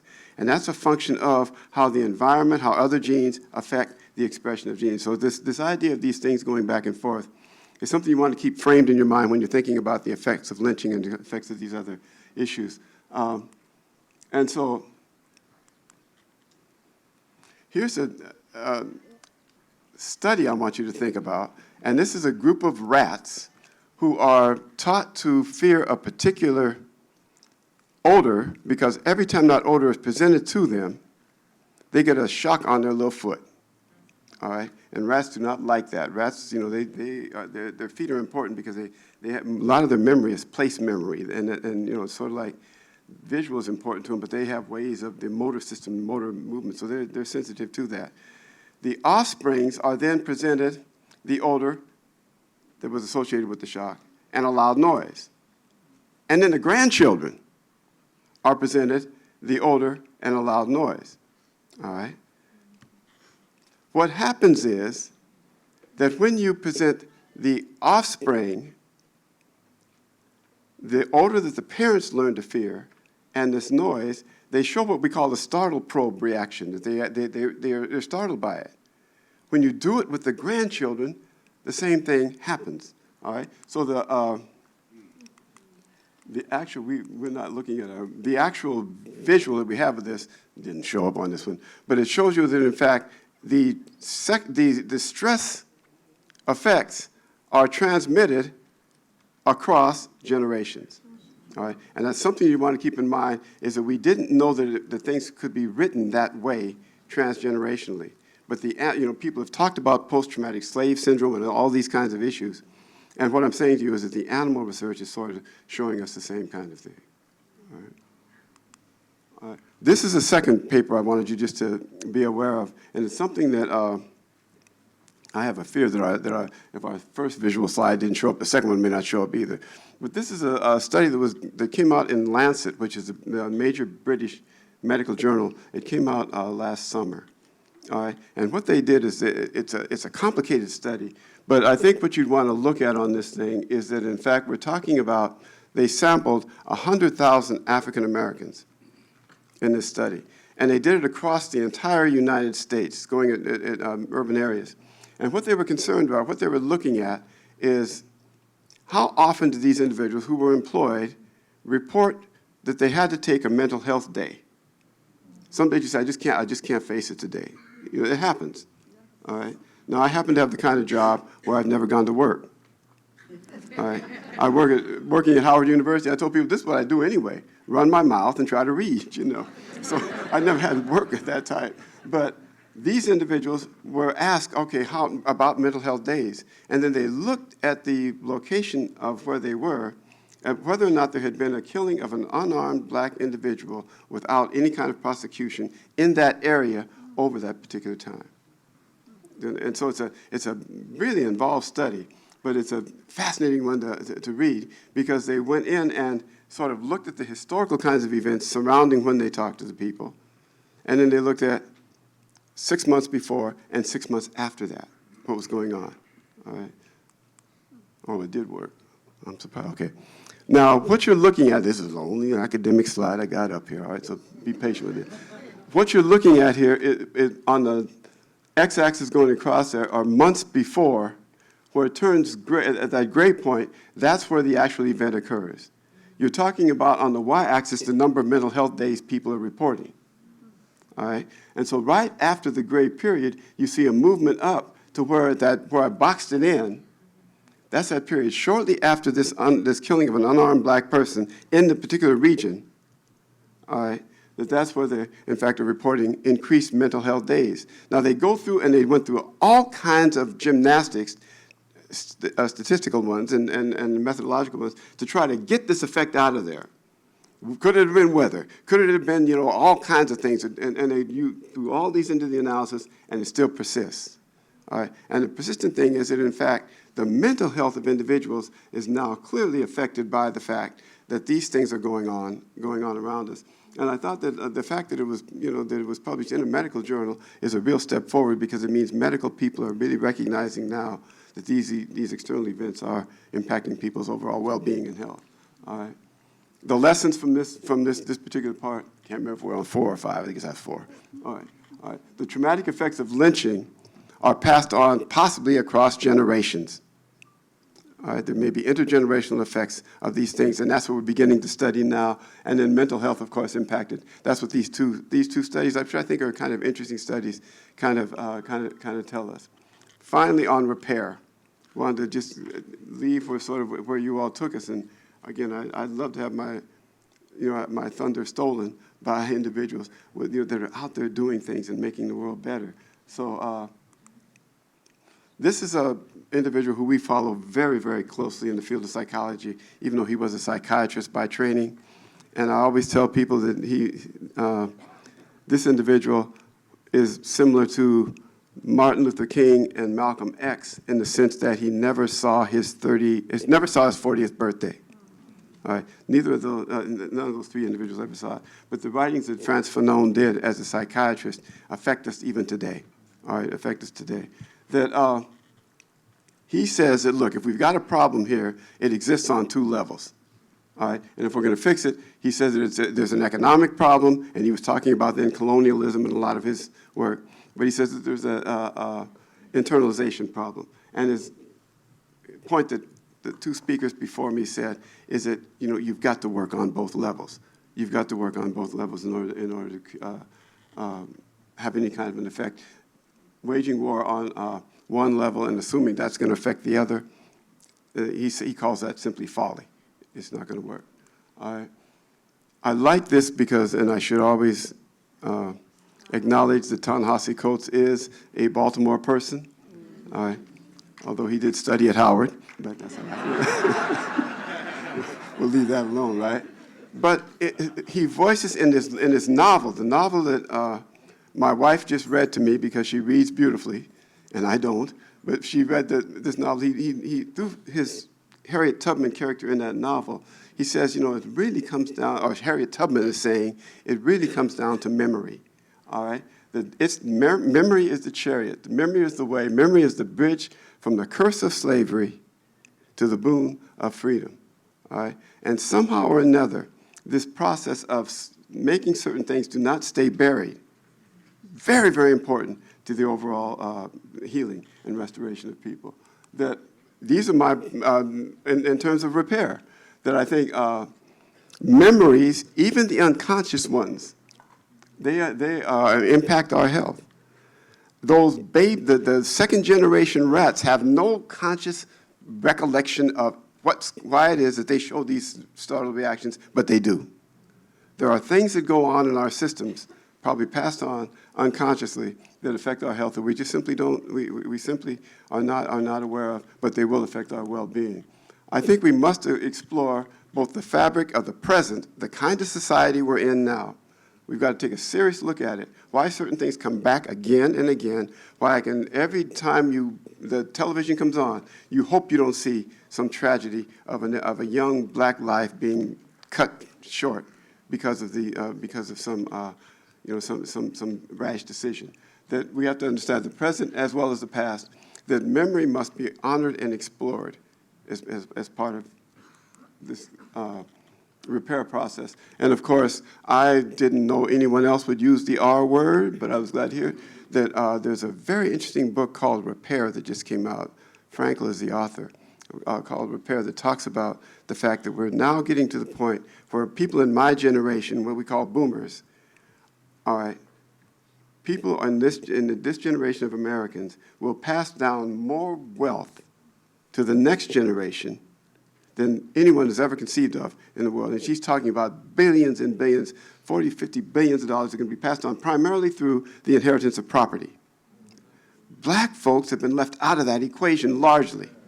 All right, so we're about to see a transfer of wealth that's unprecedented. All right, that are just simply going to compound some of the problems that we're seeing out here, and it's going to be done with the idea of, well, okay, we've changed some laws and everything is fine. Reparations is something we have to look at seriously because gaps will get wider and wider and wider if we don't. And so I think for centuries of terror, trauma, and racist conditions, we have to deal with a sort of a proactive repair process. All right, and that's it. Thank you.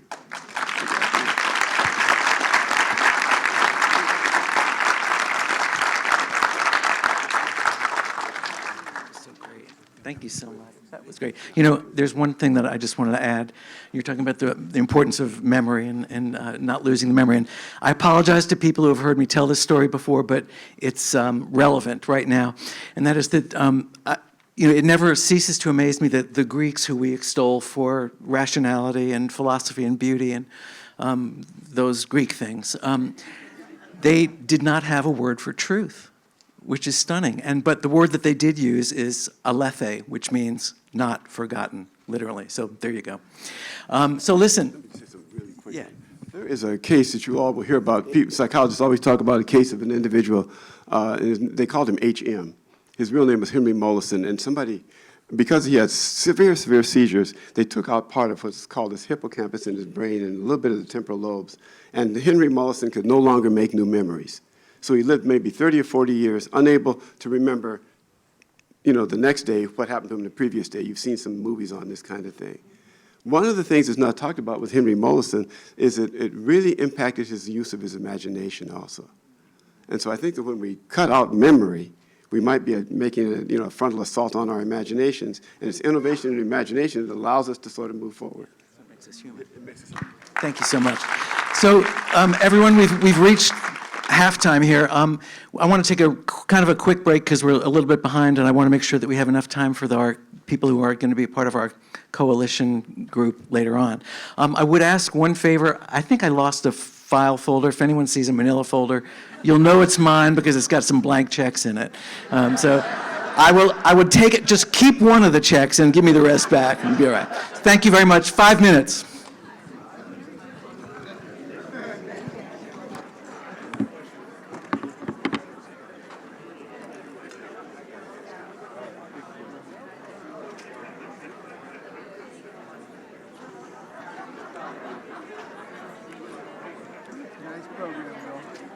Thank you. I appreciate it.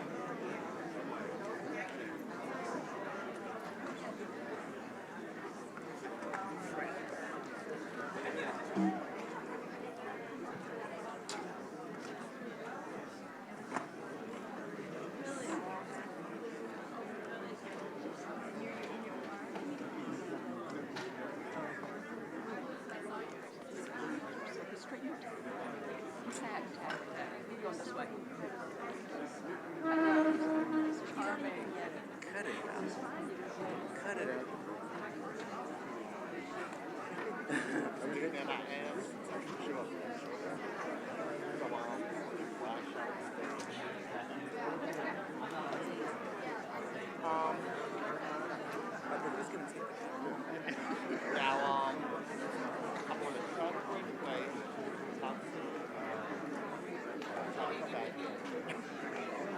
It'll be here when you get done.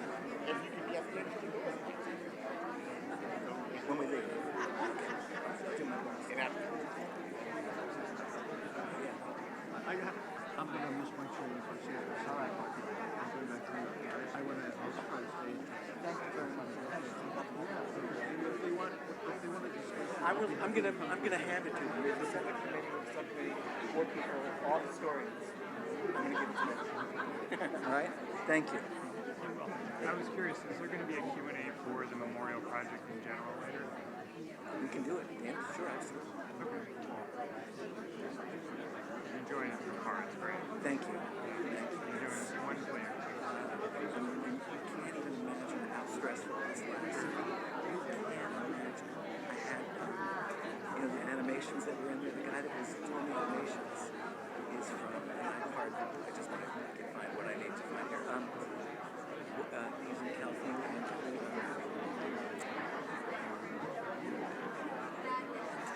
I didn't get them. I got the last ones I got while I was at 8 o'clock in the morning at 9 o'clock here. So it's been, brains are falling out. Don't worry, it's great. I appreciate it. Thank you. Thank you very much.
let's see where we are.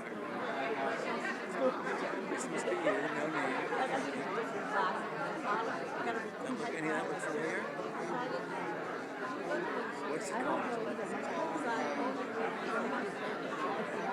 Okay, reflections. It comes up alphabetically. So the reflections on there's two of them.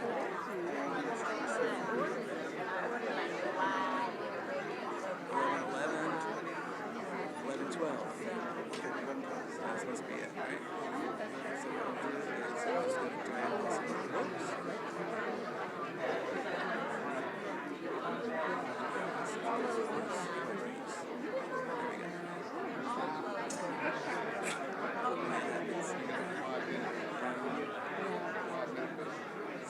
It must have, I don't know if it takes any time to download. It looks like it's there, right? So actually, there's something moving up there now. You want to give you your thing back.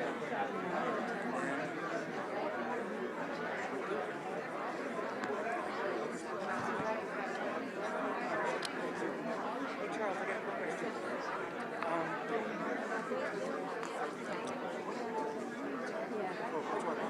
Okay, I just want to, yeah, that's good. All right, so let's see. Yeah, perfect, that's great. Let's see this.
What's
that?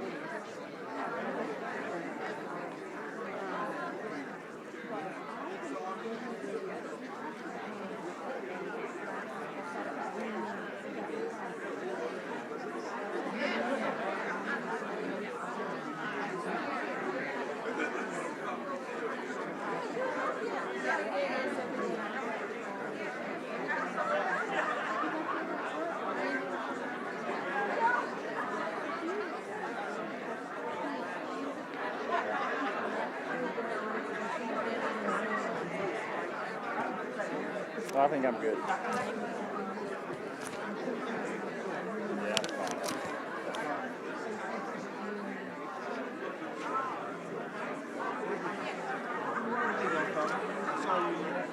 Documentary. I saw you in the documentary. You saw me? You don't autograph, do you?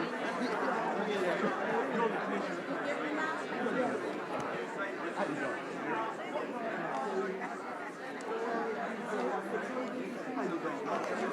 I do. I've been living fast. I've been going for it. And tell me something I don't believe. I've been checking somebody else. So you verify me.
You've got a report of the commission.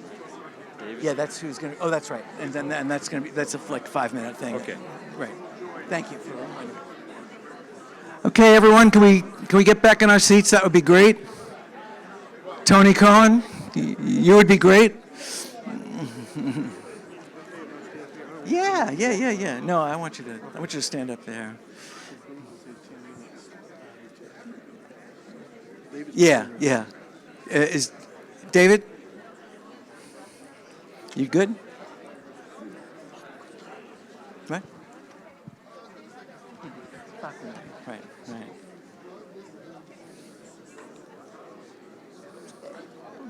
All right, so let me see here. Let me just do one thing first. I'm probably just going to sit in the chair and talk, man. I won't make it. Do you want to do that? Yeah. All right, I'm going to do this film first. Oh, yeah, no problem. And then Tony's going to introduce you. Okay. Do you know Tony? Have you met Tony? Yeah, we just met outside. I have a pleasure again, David. Fakuma, yes. Yeah.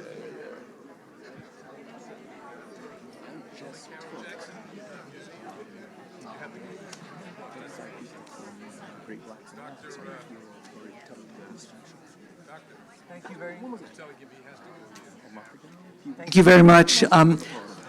I think I want to just start off this the second half with just a little.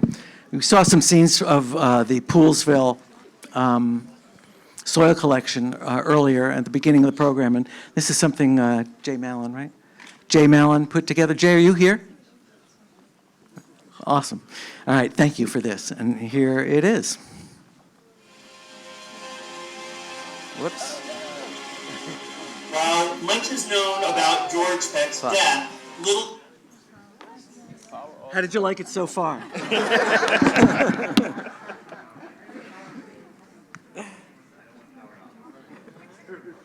Turn power off. That's that thing. I Yeah. think you got it. Yeah, it's one of them. Is Turn off, turn. Basier here? Turn off, turn on type deals. Yeah. I think. Yeah, just Yeah. try to off on. Oh no.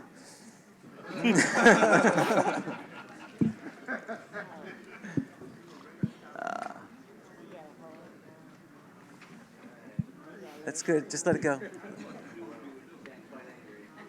Can you help?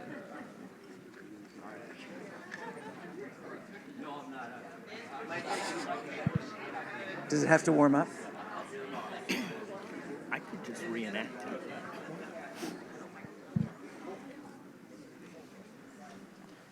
Or we can just skip it for now, too.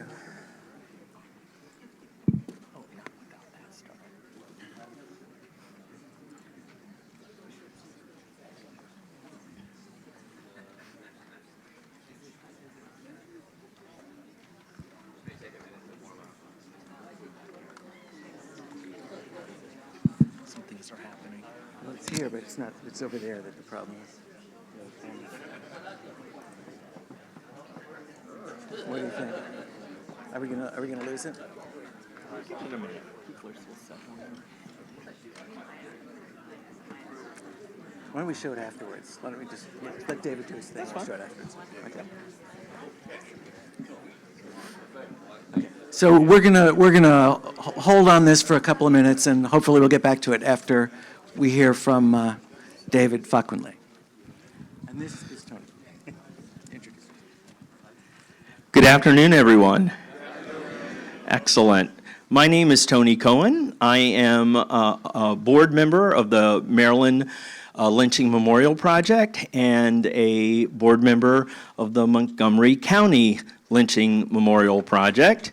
Can I hear it from my Montgomery County peeps in the house? Yes. Represent, represent. All right. So I would like to introduce. The Let's do this video. first. Yeah. You're going to get me one way or another. Here we go. While much is known about George Peck's death, little is known about his life. He was born into slavery in 1858, most likely here in Montgomery County. As a young man, he worked as a farm laborer in Poolsville and later in nearby Bellsville. It was there, on the morning of January 10, 1880, that George Peck was accused of a crime, the alleged assault of a white girl. George Peck was dragged through the streets with a rope around his neck to a makeshift gallows, the outstretched arm of a locust tree in a field across from the Presbyterian Church was chosen by the mob as the spot at which to lynch Mr. Peck. There, in night shadows, without judge or justice, George Peck was hoisted from the ground to his death. In the end, no one was held accountable for the injustice perpetrated on Mr. Peck. So today, we convene as a united community to remember and to take stock of that solemn event by committing ourselves to racial unity, social justice, and the ongoing quest for truth and reconciliation.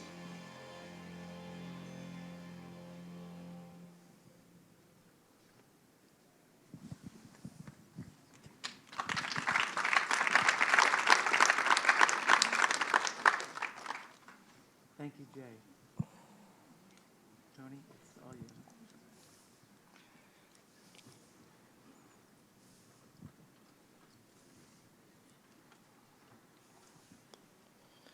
Thank you again to Jay Mallon for that beautiful, emotive piece. Again, I'm Anthony Cohen, and I am introducing our next speaker. Dr. Where did my notes go? Dr. David Fakunle is a lifetime member of the Great Blacks in Wax Museum here in Baltimore. If you've never been, you got to go. It is amazing. One of the wonders of the Baltimore world and beyond. Dr. Fakunle is also known as the Mercenary of Change. He is going to take the stage now. And thank you very much, sir. No problem. I'm good. I got my own. How y'all doing? I'm all right. This has been a wonderful, wonderful event. I hope y'all can indulge me for a little bit. Close your eyes. I promise nothing's going to happen to you. I want to take you to a forest. There's a slight breeze in the air. Now, we're by a highway, but it's almost as if the cars know not to drive at this moment. You can hear the rustling of the trees the crunching of leaves beneath your feet. There's a voice speaking, calling out the names of ancestors. There's another voice singing, strong, firm, but also almost like a sense of reverence. I just want you to kind of place yourself in that space, whatever that looks like to you. There's an aura that you feel this entire time. You can't even really explain it, but you know that something is there with you in that moment. Okay, open your eyes. That was literally me last week with my mother and with one of my cultural mamas in Selma, Alabama. We had just crossed the Edmund Pettus Bridge from Birmingham back into Selma. And there was a gentleman by the name of Columbus who was on the on the Birmingham side, the Montgomery side. And talking to me, he's just keeping watch and just looking over the memorial to Bloody Sunday, saying his uncle was a part of it. And then he directed us to the forest right by the Alabama River, right under the Edmund Pettus Bridge. And there was a memorial commemorating the fact that lynchings occurred in that forest. And so me, my mother, and my mama Cheryl, we walked into that forest and we felt it. We felt the spirits that was still there in that forest. Now, I try my best to be in touch with the universe as much as I can help it, but I don't claim to be the best, but I felt it that day. That was one of the most powerful experiences of my life. That really made my trip to Montgomery, Alabama worth it. So as the interim chair of the Maryland Lynching Truth and Reconciliation Commission, that brought it home as to why what we're doing is so important. This is the first time in the history of this country, the United States of America, that we have a public body voted unanimously by a state legislature, the Maryland State Legislature, due to the courageous efforts of Delegate Joseline Pena-Melnick. Yeah, clap it up, clap it up. To have this body that is specifically dedicated to chronicling and telling the story of racial terror lynchings in the state of Maryland. And I'll tell you the truth. I became the interim chair simply because I was the only one to raise my hand. I'm gonna be honest with you. But after the fact, in retrospect, especially as we went on, it really got to me that the typical victim of racial terror lynchings was someone that looked like me. And yet I'm the one now in charge of telling their story, guiding the story that we're gonna tell about those victims. So there's something, it's almost like this was meant to be, you know? And I take that with a lot of reverence and responsibility. I became aware of lynchings when I was a teenager due to the National Gray Blacks and Wax Museum. The lynching exhibit opened up in like 2001. And I went down there because that's my home. Like, I've been a part of the museum since birth, before birth. And once I got past, obviously, the visceral horror of what the exhibit was trying to show, I was able to really begin to process all the systems that led to those moments, those very visceral moments of racial terror. Because we realize that's just one example of the terror that is experienced in this country. The most visceral. You can't not see it. But I think one of the goals of this commission is not just to memorialize and to elevate the story of the victims of racial terror lynchings in the state, but to really begin to hold accountable the systems that allow those lynchings to, because mind you, most of these happen in where? Courthouses. Representations of our government allowed this to happen simply because of the color of my skin. It's powerful, yo. It's very, very powerful. And we realize as fellow commissioners, and all of us, because this is, don't just focus on the 18 commissioners that are a part of this. This is our commission. We all are tasked to tell this story. We are all tasked to hold accountable the systems that allowed this to happen, to elevate the stories of the victims. So I did go to the Memorial for Peace and Justice as well. That was powerful too. It was overwhelming.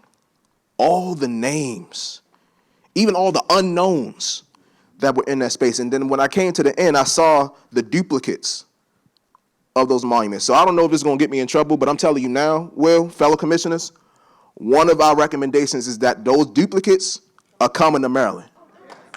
They're coming to Maryland. They're coming to Maryland. So that when people come back to Montgomery, Alabama, and see those duplicates, they will see that Maryland's is gone. We recognize our culpability, this state's culpability, in the racial terror lynchings that happened here. We want to set an example for the rest of this country. Sure, it starts with the lynchings, but this is going to be a referendum on racism in this country. We got to start somewhere. We're going to start with us. So it's a heavy task. It's a heavy task. We're not getting paid for this. So this is all out of the goodness of our heart, but all out of the responsibility to our people and to the true history of this country. If this country is going to tout its ideology the way that it does, the first step we got to take is to tell the whole truth, nothing but the truth, so help us God. You know what I'm saying? So what we're doing right now is just getting the foundation of the commission set, so that when we go into 2020, we can start the substantive work. So my fellow commissioners, raise your hands. I know we all over the place. Thank y'all. I want to thank y'all now. I want to thank y'all now for the incredible work that we've been doing. To all the activists, all those that are leading the charges in their counties to, again, elevate the story of lynchings, we thank you. We need you. We can't do this alone, nor do we want to do this alone. This is meant to be collective. This is meant to be transparent. This is meant to honor the power that you all are bringing to telling this story. So many of the things that Dr. Naidu Silverman talked about, we're going to learn from that. We want to learn from what has worked and what hasn't worked. But we're also going to push, really, really push.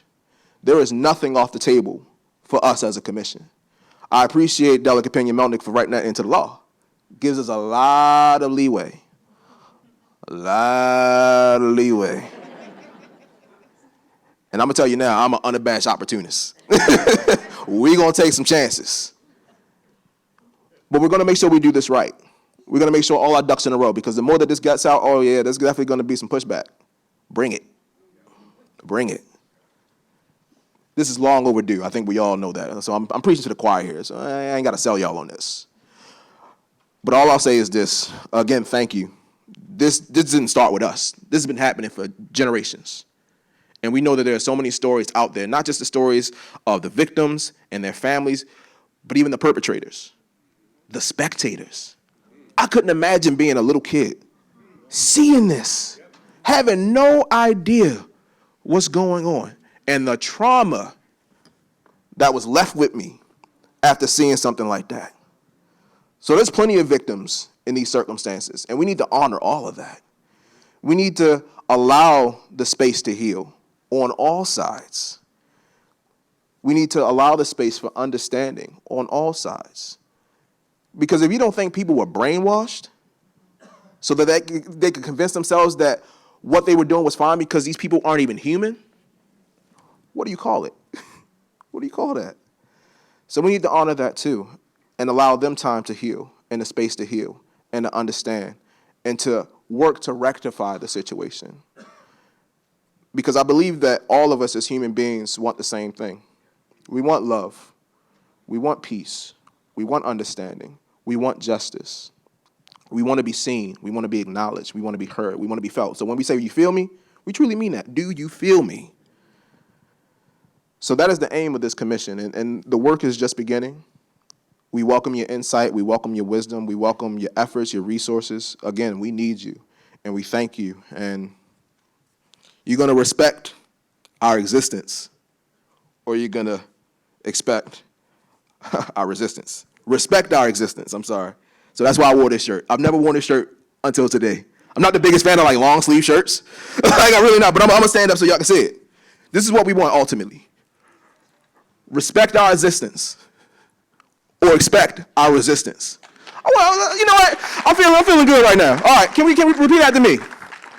Respect our existence or expect our resistance. Let's say it one more time. Respect my existence or expect my resistance. One more time, as a group, as a collective. Come on now. Here we go. One more time. 1, 2, 3. Respect my existence or expect my resistance. Thank you.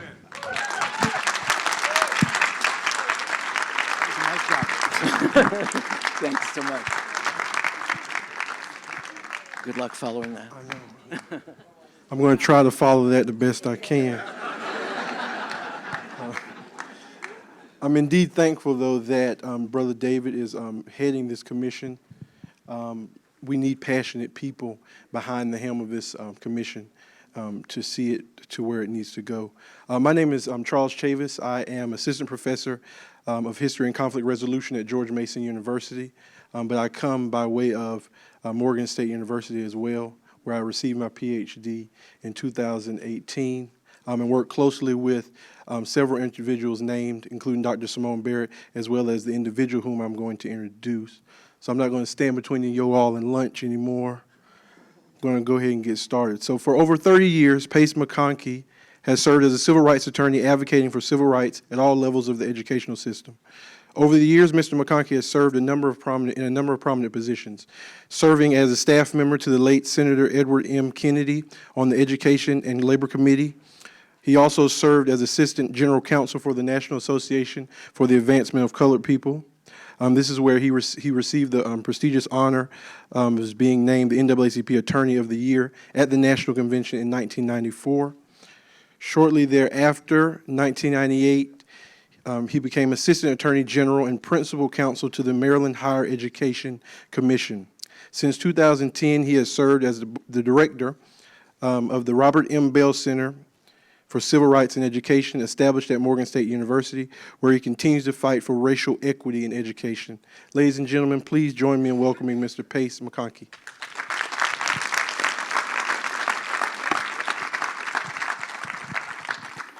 Thank you, Dr. Chavis. I'd like to invite Victor Good to please come and take a seat up here with me. Victor Good is my longtime friend and colleague, primarily working together with the NAACP in civil rights litigation involving public schools. Victor is Assistant General Counsel to the NAACP and has been for many, many years, and has served also as Interim Director of Education for the National NAACP, all out of their national office here in Baltimore. Victor, thanks for joining us. You want to take a seat? Thank you.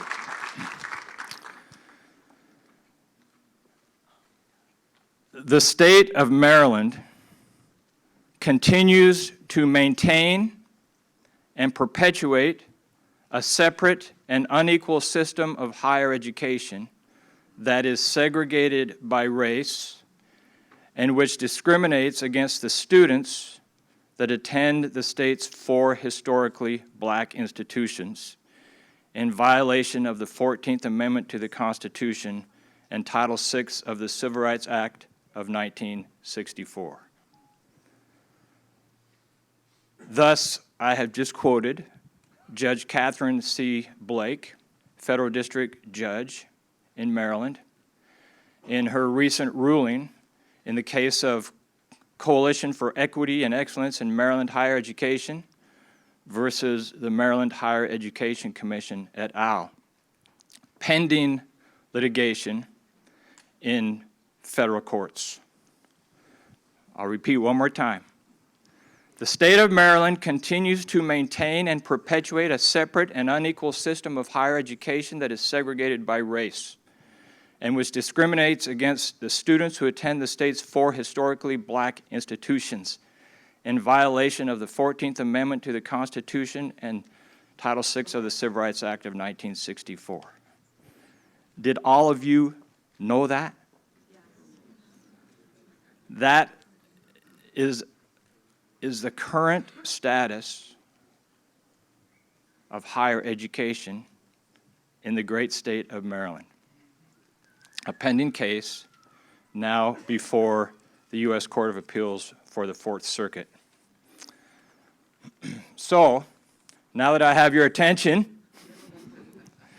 I want to just step back for a few minutes so that we can establish how we got to this point. Most importantly, linking the foundational racism, white supremacy, and white privilege of slavery, lynching, and Jim Crow segregation to the contemporary policies and practices that remain in place and which, either by intent or designated purpose or by discriminatory impact or effect, violate the constitutional and civil rights of African American and other minority students, and remove them effectively from mainstream educational opportunities otherwise available to their white counterparts. That's what Victor and I want to talk about today. I'm going to continue for a few minutes with respect to higher education, and Victor will lead us in a discussion with respect to elementary and secondary education. We follow the presentations that have already been given, including Dr. Harrell's definition of racism, which we know is much more than just what I call repugnantly false sense of superiority of one person or a group of persons over another person or group of persons solely because of race. That is the ideology of racism. But racism is not complete as an ideology because it is coupled with actions. In other words, policies and practices that were put in place primarily to establish a social structure and a power structure, primarily to maintain and perpetuate the privilege of the race that claims to be superior. In this case, white privilege and white supremacy. So the blatant racism that we sometimes see is easy to identify and for most people, not all, easy to condemn. So when white supremacists carry tiki torches and march in Charlottesville and shout white supremacist slogans, most people might be able to condemn that as blatant racism. Or when a young man walks into Mother Emanuel Church in Charleston, South Carolina, to a Bible study class and opens fire and kills all of those present, and then openly declares that he had hoped to cause a race war, that is blatant racism. That's easy to see and easy to condemn. But it is the structural, institutional, and systemic racism that we really need to address. And it manifests itself in every facet of our society, including education, business, employment, labor, the economy, housing, voting, and political empowerment, the criminal justice system, policing, law enforcement, environmental justice, public accommodations, religion. Virtually no institution escapes it. And literally, it is this type of systemic structural racism that I believe Charles Hamilton Houston, that great dean of the law school at Howard and first general counsel at the NAACP and the architect of the legal campaign to dismantle the pillars of racial segregation in this country, when he said that lawyers are either social engineers or they are parasites on society, okay? Because he knew that what we were trying to dismantle was structural, systemic, institutional racism. And when he and his cadre of lawyers, including Thurgood Marshall, started to attack the pillars of segregation, which culminated in Brown v. Board of Education in 1954, they actually started with a series of cases in higher education. Thurgood Marshall, who was at one point denied even the opportunity to submit an application to attend the University of Maryland and the University of Maryland Law School, later, as a lawyer, was able to bring a case in 1936 to admit Donald P. Murray as the first African American to the University of Maryland School of Law.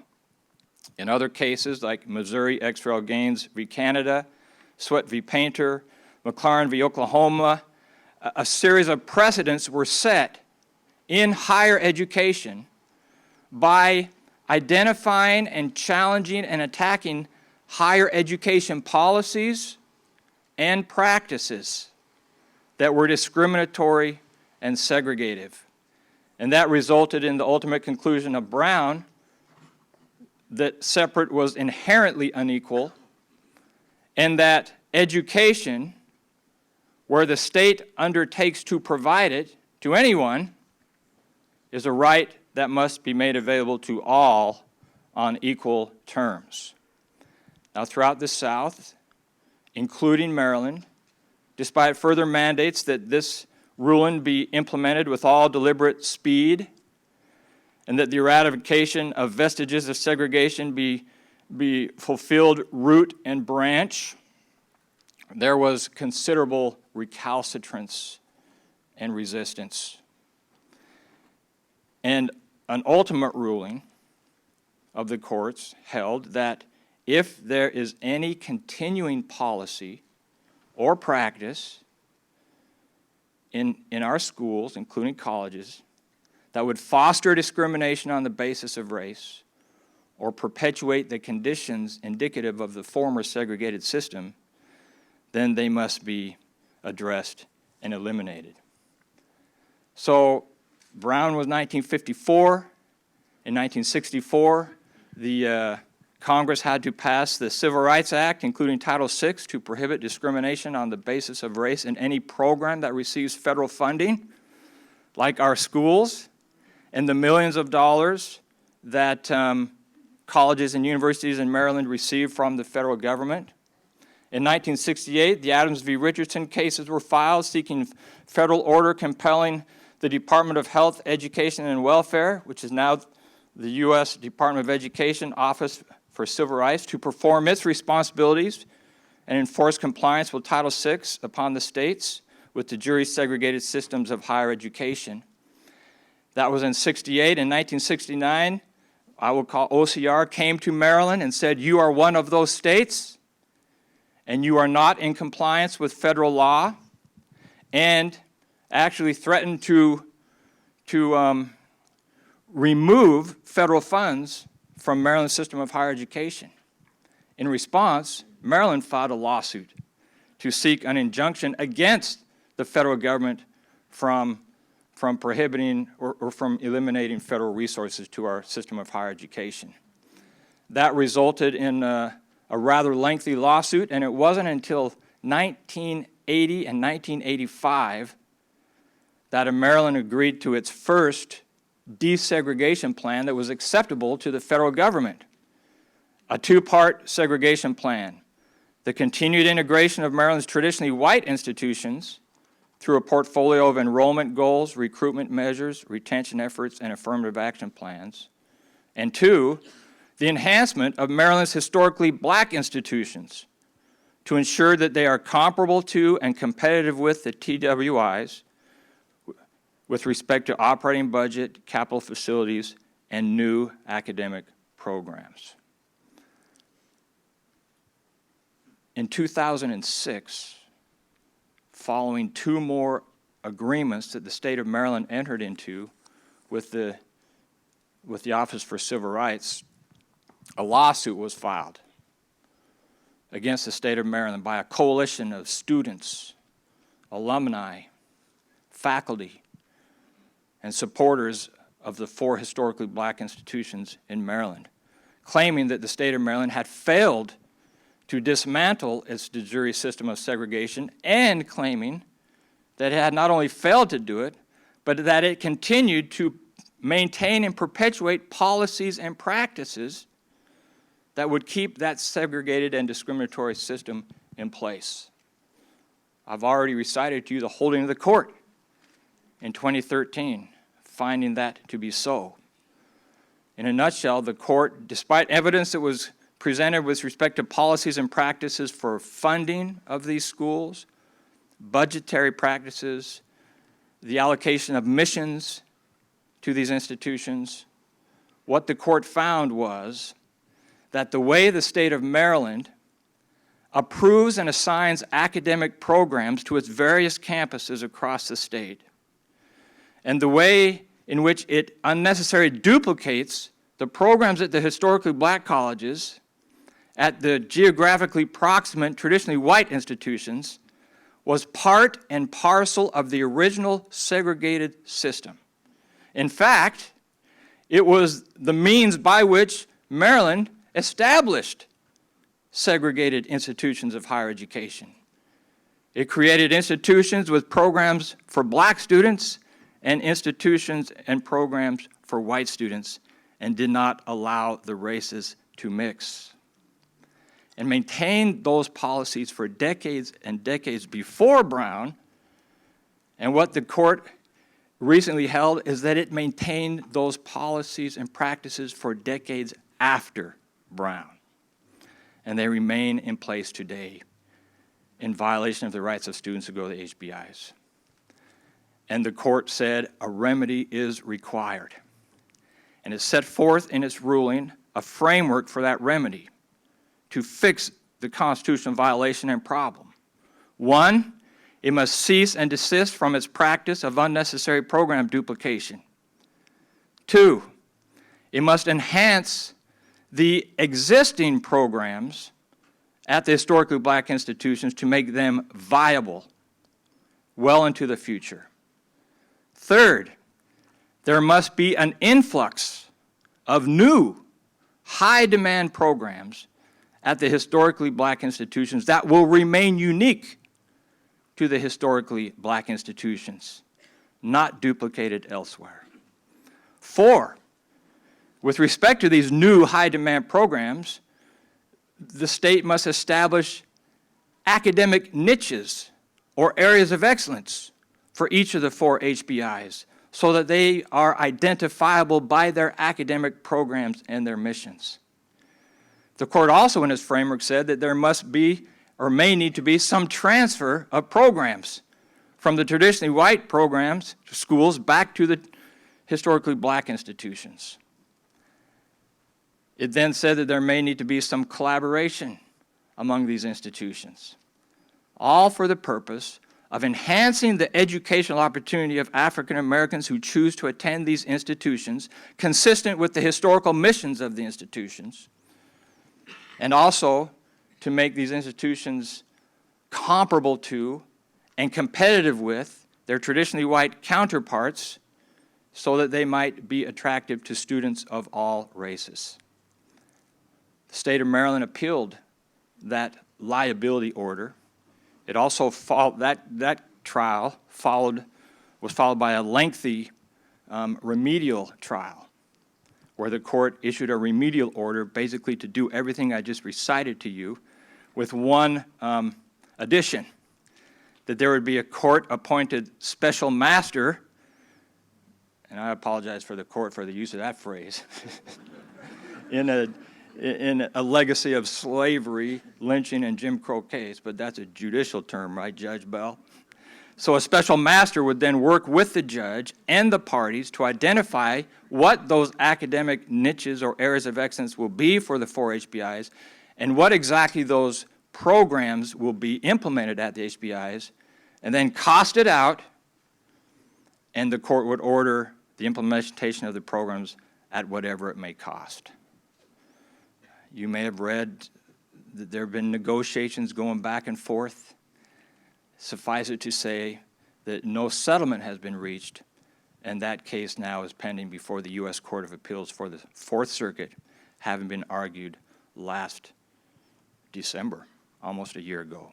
So I just wanted to use that as an example of what the court found to be structural, systemic, institutionalized racism in higher education in Maryland by virtue of policies and practices that were clearly a part of the segregated system and which remain in place today and must be remedied. With that, I would like Victor to identify some policies and practices in elementary and secondary schools.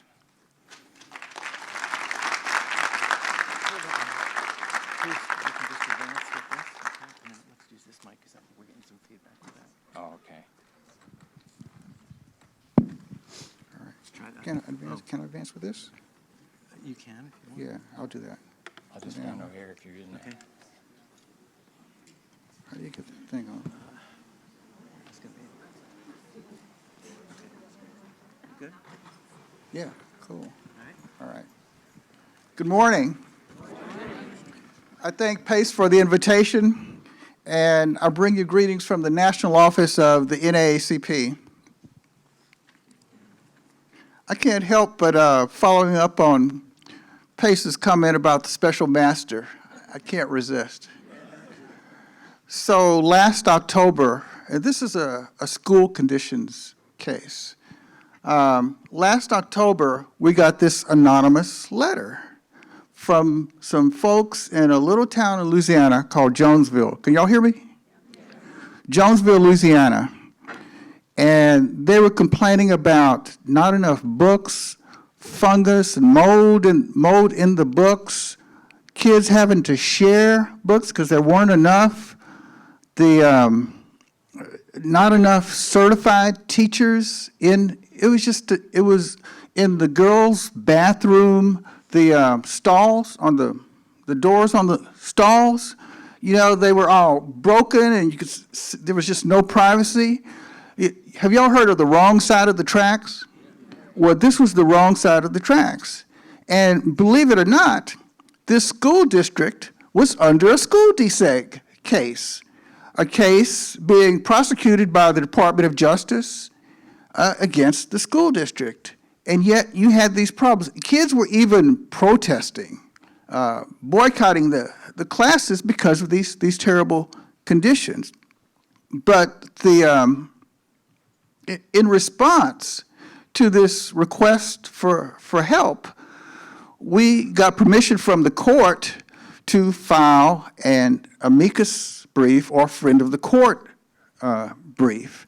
And in that brief, we asked the court to appoint a special master to help the parties do what the court had already ordered the parties to do. So I'll stop there.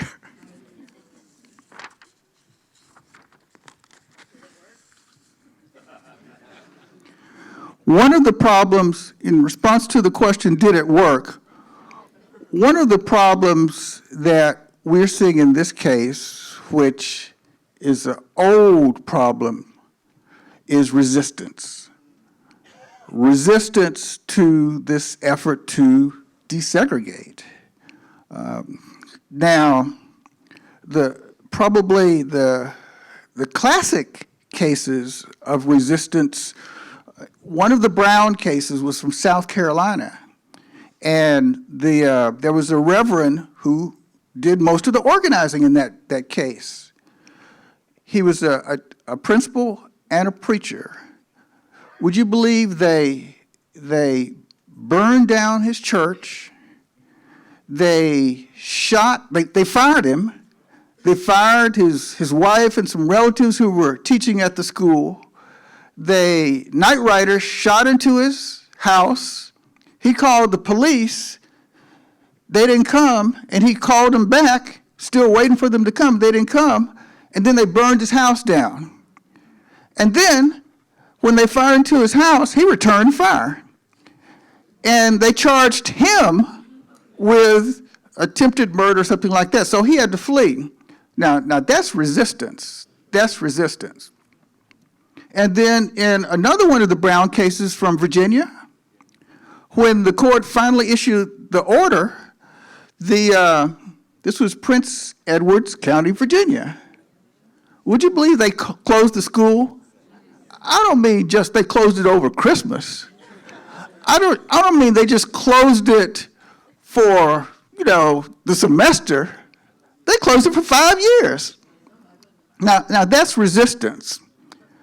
Now, getting back to this little Jonesville, Louisiana case, we had to go to court. Now, we're not a party. We, the NACP, the Louisiana NACP, we're not a party in this case, but we're trying to respond to this anonymous letter. And so the court gives us the right to file a brief, and we asked the court, well, can we also attend this site visit that DOJ and the school district were going to have at the school? So we got approval for that on this Friday evening. Now ask me when we found out the schedule for this site visit. 45 minutes before the site visit. And I won't even tell you how long it took us to get the mold reports that you're supposed to get under the public records law, even in Louisiana. We got those that Friday night too. So it's not working too well. But I will say on the good side, the court denied our request to appoint a special master, but the court put both parties on a really short leash, requiring them to report every couple of weeks on their progress, report to the court, and setting a hearing on it. So that's progress. That's progress, but resistance.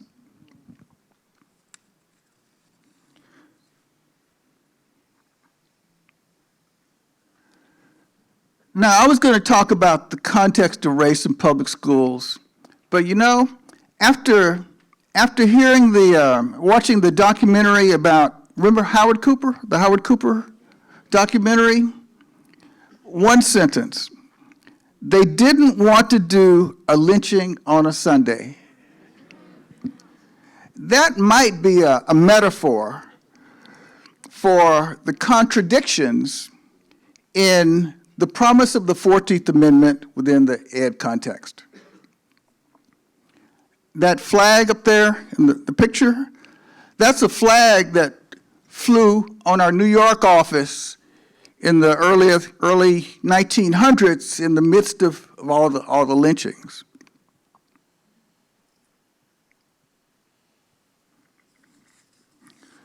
So here's some examples of public school issues before Brown.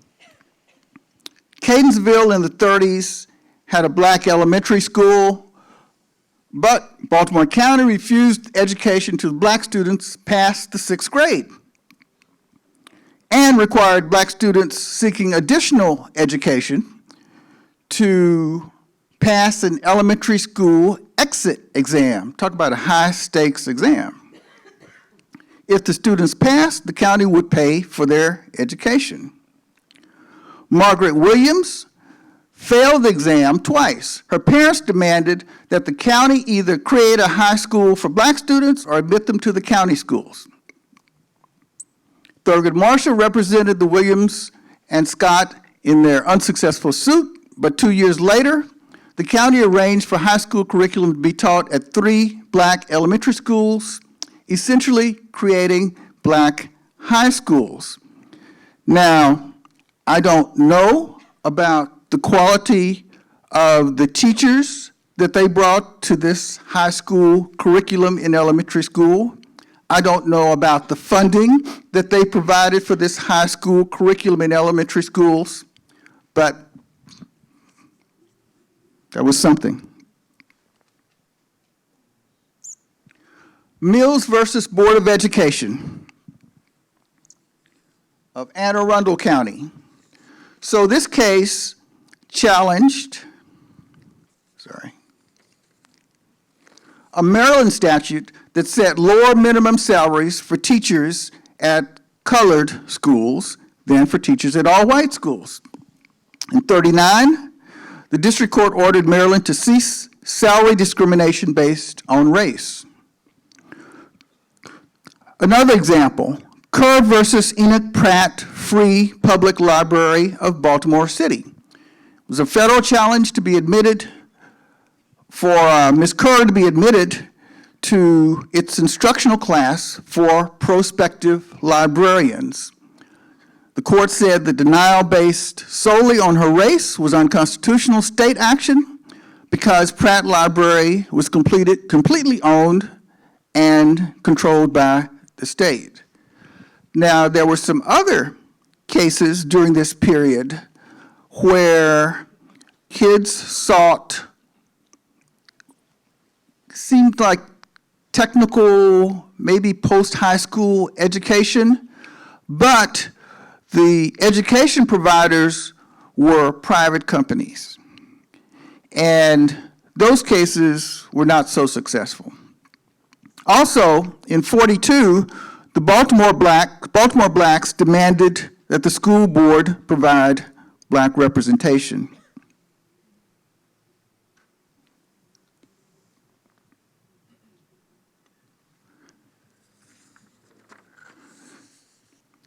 You may not be surprised that segregation is expanding in almost all regions of the country. Little has been done for a generation. Maryland, as Pace noted, was one of the 17 states that had de jure, or by law, segregation, had an intense history of school segregation. Following Brown, school districts across the state employed various methods to desegregate. Mandatory busing in Prince George's County, magnet schools in Montgomery County, and a freedom of choice plan in Baltimore. Despite some progress after plans that had the explicit goals of decreasing segregation ended, many of the schools in Maryland again reached high levels of segregation.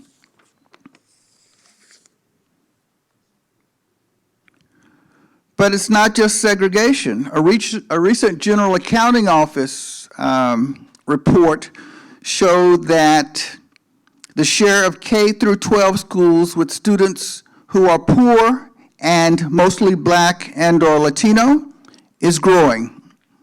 The GAO also found that compared to other schools, these schools offer disproportionately fewer math, science, and college prep courses, and they had higher rates of students who were held back in the 9th grade, suspended, or expelled. So the quality of the schools was different as well.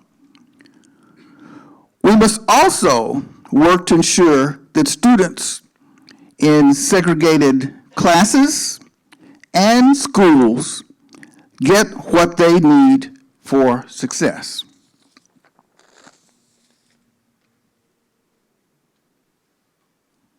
After Brown, these are the kind of issues that the courts looked at to determine, or looked at and look at, where those cases are still open, to determine whether to find that the districts are unitary, or to put it in layman's language, the districts have, to the extent practicable, complied with the court's orders to desegregate. They look at student assignment, faculty and staff assignment, transportation, extracurricular activities, and facilities. Additional factors, such as student discipline, have sometimes been considered by courts to determine whether the districts have remaining vestiges of discrimination. Also, as Pace talked about Title VI of the Civil Rights Act. So in 54 was Brown, 55 was Brown 2, where the court said, okay, a year ago we said separate but equal is out. It's not constitutional. And then in 55, the court said, you got to desegregate with all deliberate speed. And then in 64, Congress passed a bunch of Civil Rights Acts, but one of them was Title VI, which, as Pace said, if an entity, a school system, but not just school systems, receives federal financial assistance, it may not discriminate based on race or national origin. And so LBJ believed in enforcement, and again, as Pace noted, y'all remember HEW, Health, Education, and Welfare? Well, that's the predecessor to the U.S. Department of Education and HHS, Health and Human Services. So, but HEW was Health, Education, and Welfare. So it was a different organization, but it was designed to deal with education and some non-education issues. And then there was, with a different administration, HEW was out, Ed was in, HHS was in. So LBJ believed in enforcing the anti-segregation, anti-discrimination laws in Title VI. And HEW played a major role in that. So as a practical matter, you had these discrimination challenges going on both in the courts and in the administrative agency, the Federal Administrative Agency. But as a practical matter, litigation is expensive. Now, the last time I told a group that litigation was expensive, I got a complaint filed against me. This was in Virginia, and I was accused of pole-mouthing the NAACP because I was simply explaining, we were talking about redistricting, not education, but I was explaining the cost of a redistricting lawsuit. You know, I felt I had an obligation. So when Dr. Harrell was talking about that memory, I mean, I felt I needed to tell you this, but I have that memory going. I hope nobody files a complaint against me for, anyway.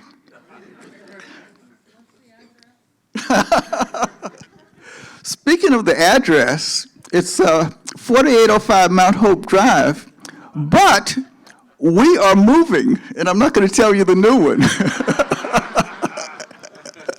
One of our new offices is in Baltimore, downtown Baltimore, but I'm not going to that one. I'm going to the one in D.C., and I'm not going to tell you where that one is. It will be in the NEA building, not the National Endowment for the Arts building, because that may not be around very much longer, but the National Education Agency building. 16th Street. Oh, 16th Street? Okay, yeah. So the work, doing the litigation on these cases in the courts and in the Federal Administrative Agency, you had two tactical approaches, but of course, filing the administrative complaints is a lot more efficient. It's a lot cheaper. But it really, really works when you have a president who believes in civil rights, but when you have a president who's an anti-civil rights proponent, it doesn't work quite as well. And so after LBJ was gone, Nixon came on, and Nixon was anti-civil rights. And so there, began to have problems with that. Problems that actually have been reflected since then when you've had presidents that were less than rah-rah civil rights. So today, we are in a states' rights environment. We continue to demand federal enforcement of our civil rights. We have to. But at the same time, because of this states' rights environment, we have to find local and state vehicles, mechanisms, approaches to get what we need.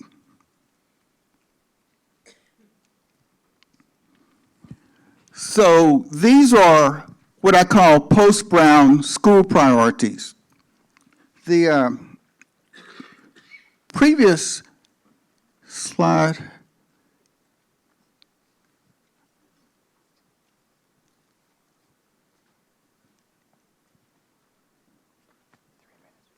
Okay, all right. So the previous slide talked about what the courts look at.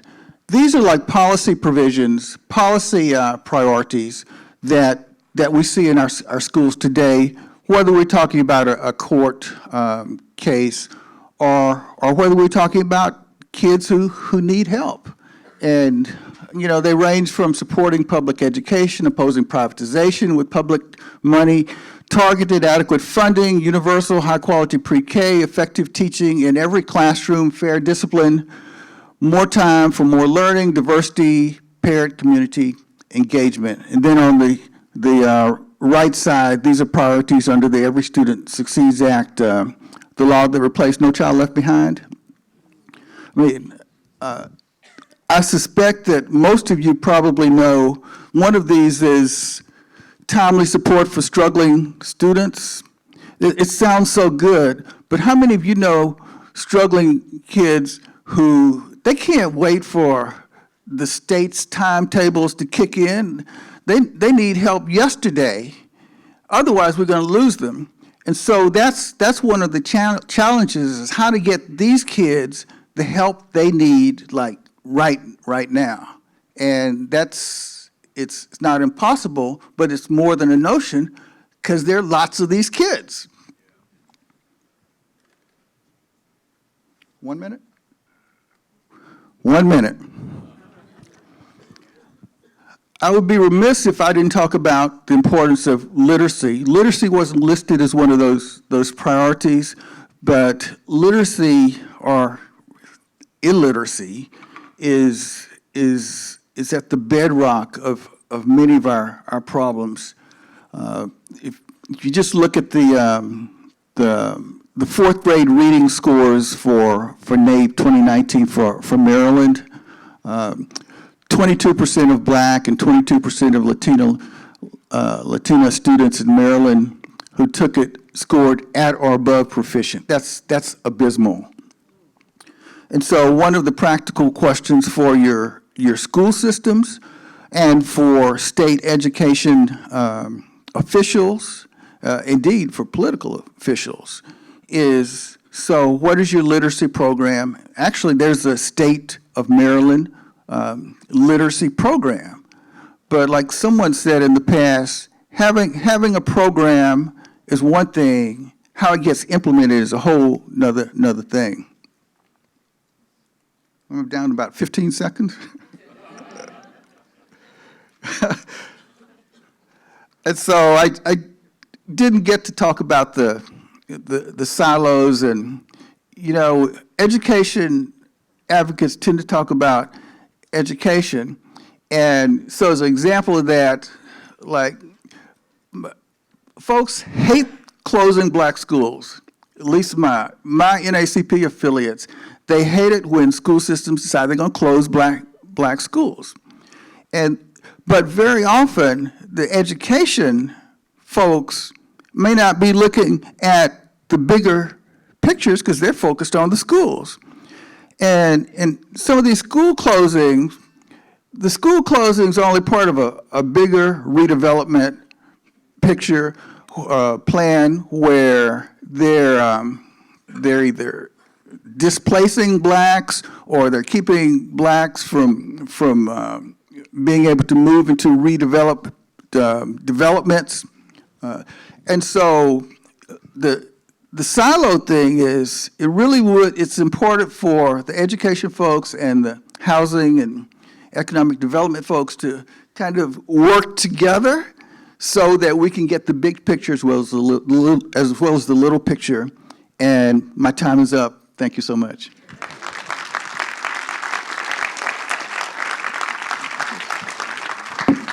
So Will's going to come and close. I just think that it's quite evident that the legacy of slavery, the legacy of lynching, and Jim Crow continue to manifest themselves in very significant and serious ways right now, today, in our systems of elementary, secondary, and higher education. And while we look at lynching as the most extreme example of how white supremacists remove African Americans from society, we cannot dismiss any of these policies and practices that remain in place right now as attempts to at least remove African American and minorities from mainstream opportunities in society, to say nothing of those who continue to lose their lives. And so we appreciate having this discussion with you today. Thank you, Pace.